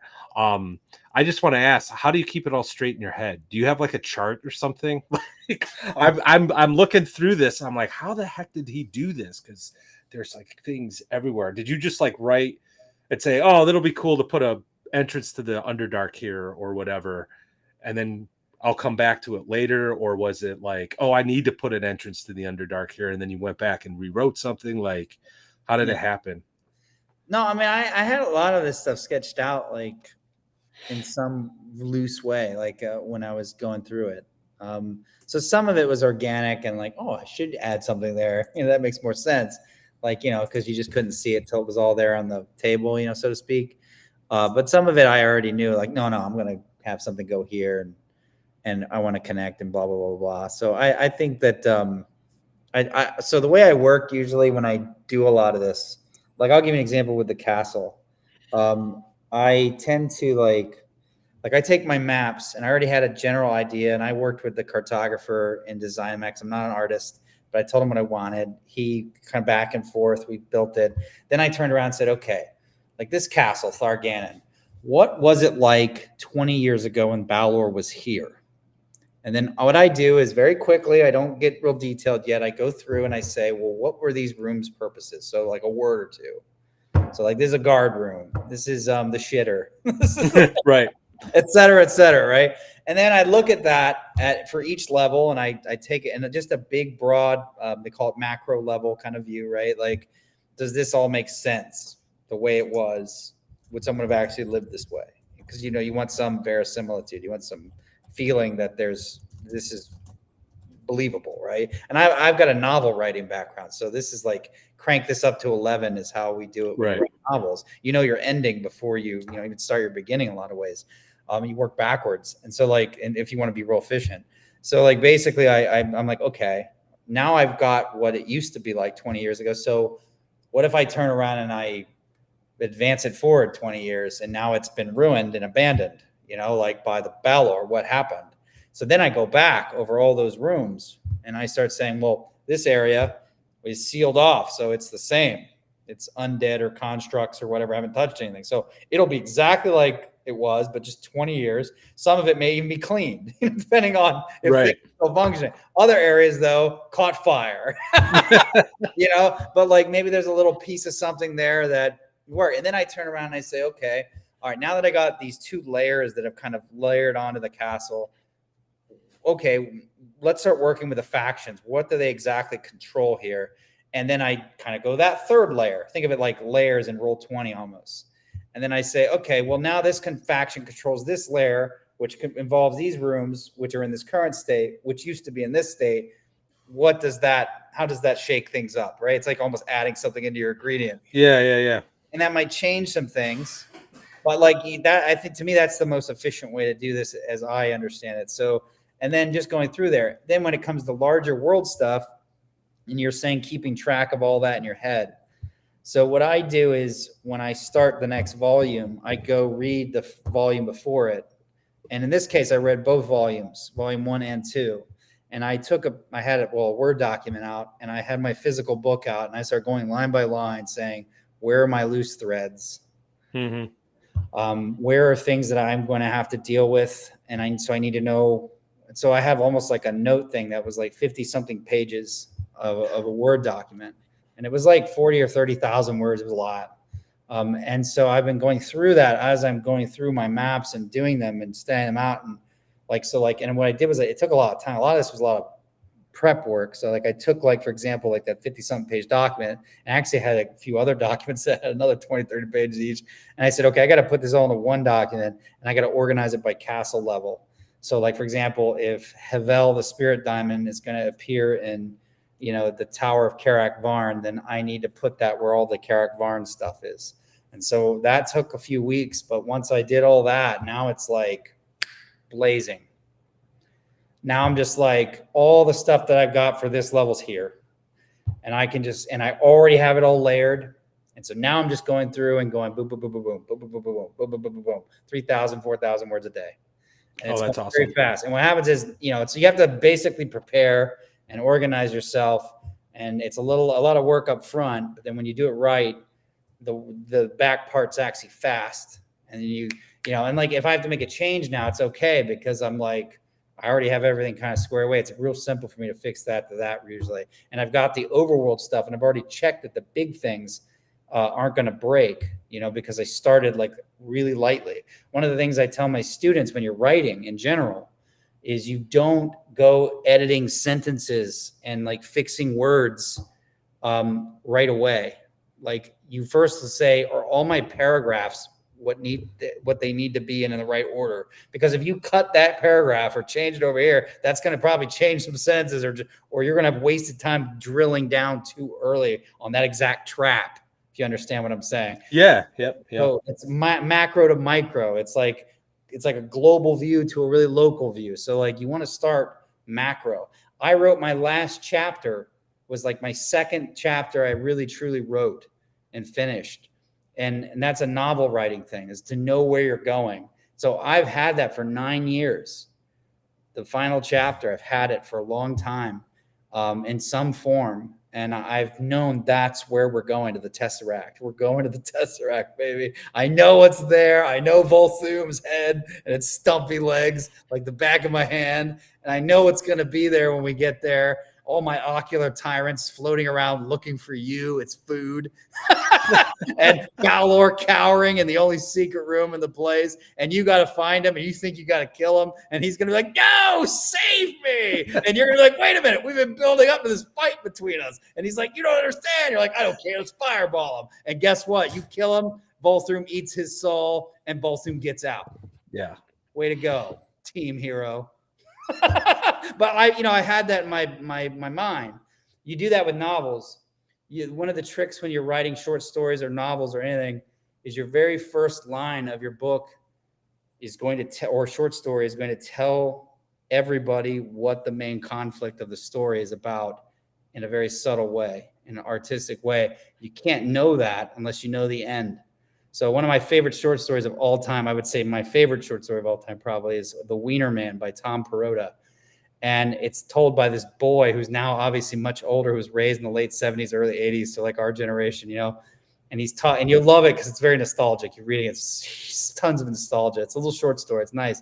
And what happens is his first line is, my mother was a den mother, but she wasn't like thrilled about it.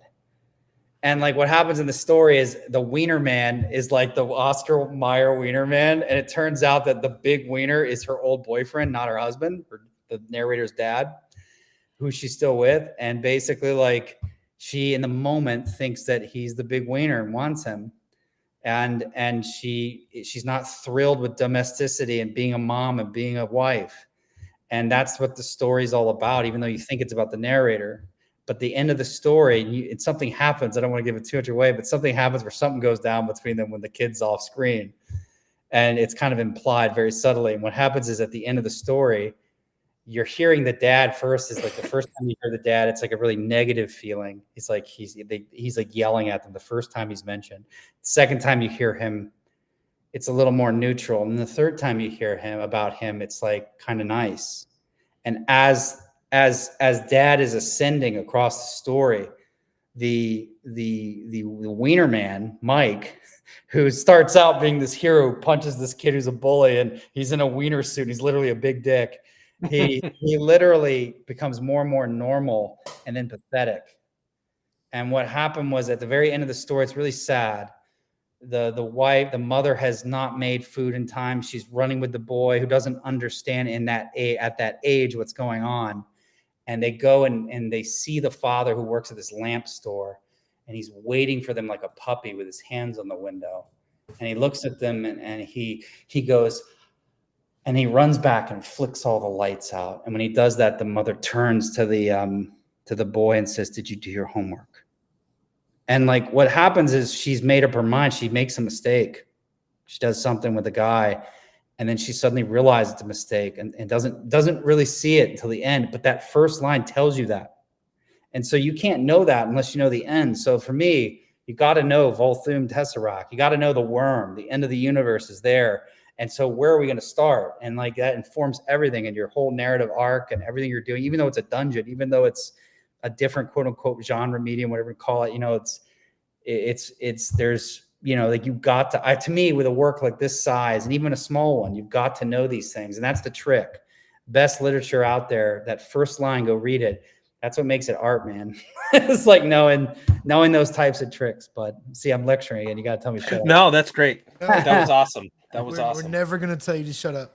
Yeah. I think, just listening to you talk, it brings home like how many products we get where somebody like sits down and says, I'm going to make a setting They draw some dungeons and some you know what I mean? There's a difference and it shows. Yeah. So. Yeah. And going back to, and I'm not saying this, in an Eddie Haskell sort of way, I'm legit.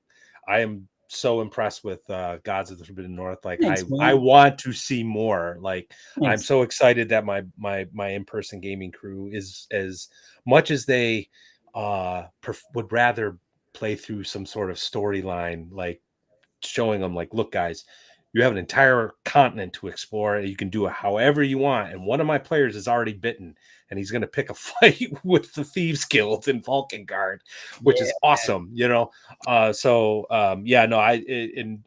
they haven't even touched some of the other stuff yet, but it's all there and I can't wait to play with it. So, but Chubby has yet another serious question, bringing down the mood. Brian's NPC. Oh yeah, got his NPC. Oh, Akeen. I think it's Akeen. A''Kin is how I pronounce it. Akeen. Akeen the Arcanoloth from Planescape setting over and over again is got to be like I always try to weave him into every Planescape adventure I wrote. Love them. Love that character. Yeah, those Arcanoloths. So those were like the wolf-headed ones, or the jackal-headed ones. Is that the? Yes. Yeah. My boss, just below the Arcanoloth, the Ultraloth. Sorry. Yeah. My boss and I were actually running back and forth Planescape games with 5e some years ago, and both of us each had our own Arcanoloth, sort of like stand-in, and we were actually playing off of each other. Like I would have the players go off and do something to advance his interests, but we would screw with him and vice versa. It was actually a lot of fun, and then they realized they had to kill us both.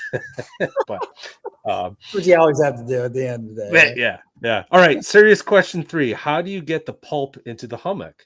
Do you grind it up first, then soak it? Do you dig in from the top or feeder tunnels from the sides? Inquiring minds, at least Chubbies, would like to know. Well, usually I start with just fire. No, burn my pants. No, I am. So that dumb name, it's dumb. I hate it, but it's funny. I was like, whatever. It's out there. You can't change it, right? Or you got to start all over. So I live in Kit's Hummock, and it's a beach in Delaware. And so I was just thinking, like, I need a name for this LLC. And I was like, Pulp Hummock, Kids Hummock, Pulp. Yeah, whatever. Now everyone's like, Pulp Hammock, how are you? Bro, like, it's hummock, it's a hill. They're like, hammock. I'm like, oh yeah. Maybe I should just change it to Pulp Hammock. Like, Pulp Hammock, lay back and read the hits. I don't know. Then you could merch some hacky sacks or something. Some Gods of the Forbidden North hacky sacks. Yeah, babe. +1 to kick with your ankle or whatever. Yeah. Well, man, I always suck at hacky sack. That guy who like hit his face. I should be like, but if you look at my life, I should be hacking right now or going to bed to rest up for an early morning game of disc golf. But I just can't stand that shit, dude. I just can't stand it. Brother loves disc golf. He used to play it all the time with bro. We here in Austin, anytime somebody says disc golf, you'll hear some guy come out. Yo, we have one of the best courses in the country here in Austin, bro. Whoa, bro. You remember what's your favorite part of it? Don't know, man. I like the curve. Oh goodness. I don't have any questions. Rob, I really admire your work ethic. The fact that you are actually finishing this third fucking huge tome. I mean, I can't fill up a dinner napkin with ideas half the time. You know what I mean? And I really admire it. And the openness that you've had about the Kickstarters and how you've done things. And, there are some people who you talk to and it's almost like they think these things are a secret. And if somebody else has them, but you've just been great about, thanks, man. So I just want to say, and anytime you need to come on here to show anything, bro, we're here for you. We are here for you. 100%. All right. Robert Santon, $10. Thank you very much. This one is for Chubby Funster. The check's in the mail, Chubby. No, it's not. Your dollar. No, it is not.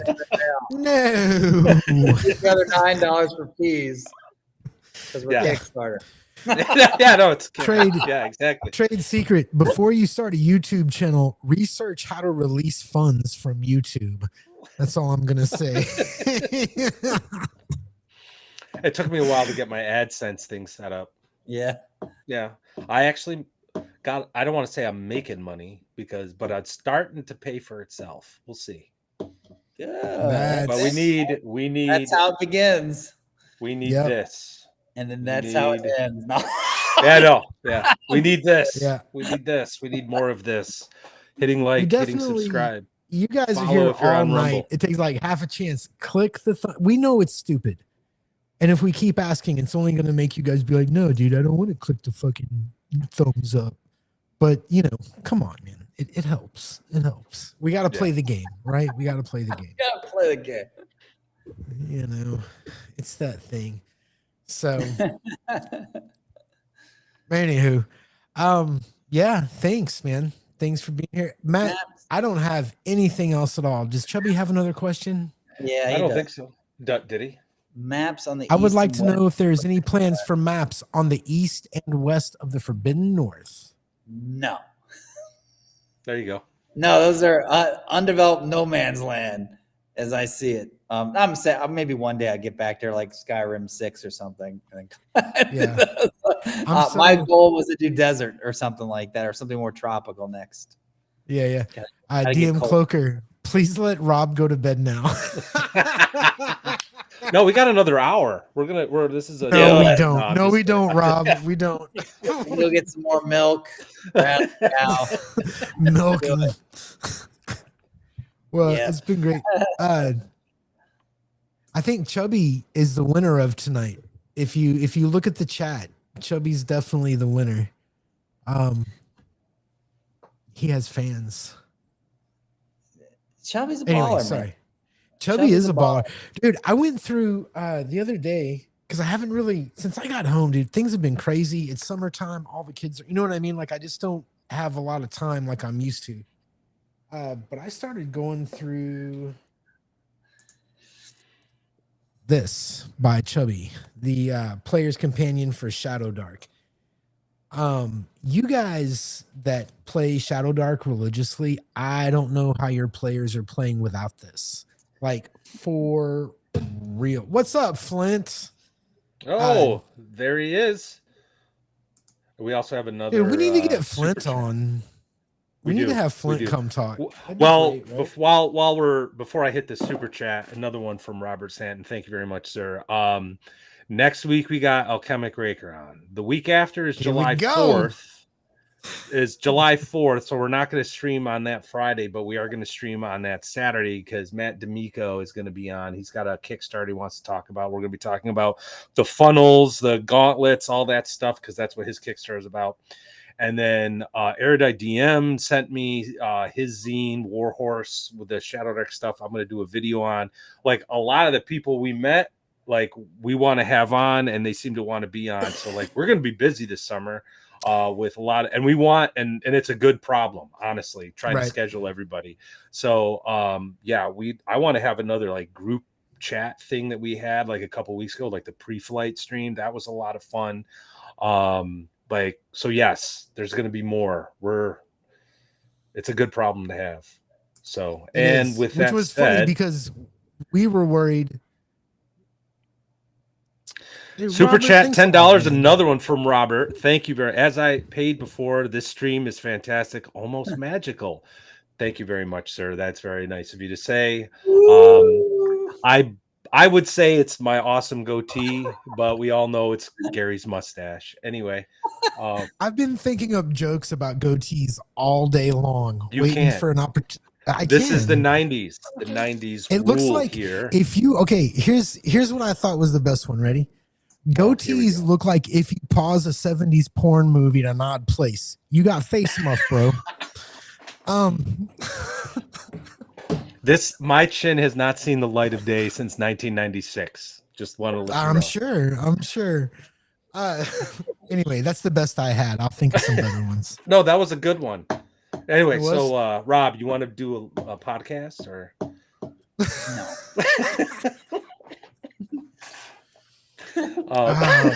All right, guys. Listen, it's almost midnight. Rob, we can't thank you enough. I know. Yes, thank you so much for.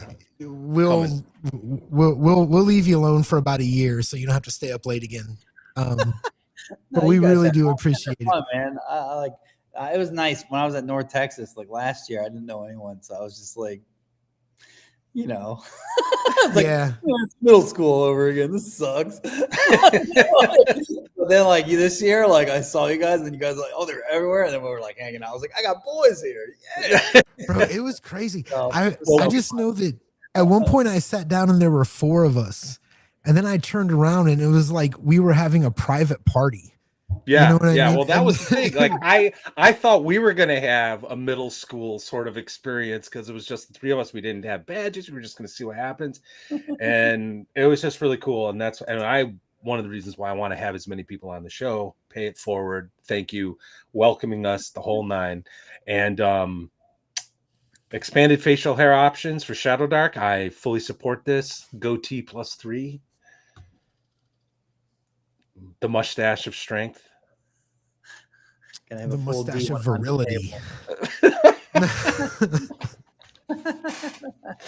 All right. I think that's it. I think our watch We gotta go. Okay. Our watch is ended. Everyone, thank you so much for joining us tonight. This chat has been awesome. Rob, you've been great. Gary, you've been all right. I love you, Matt. If I didn't, I would never say stuff like that to you.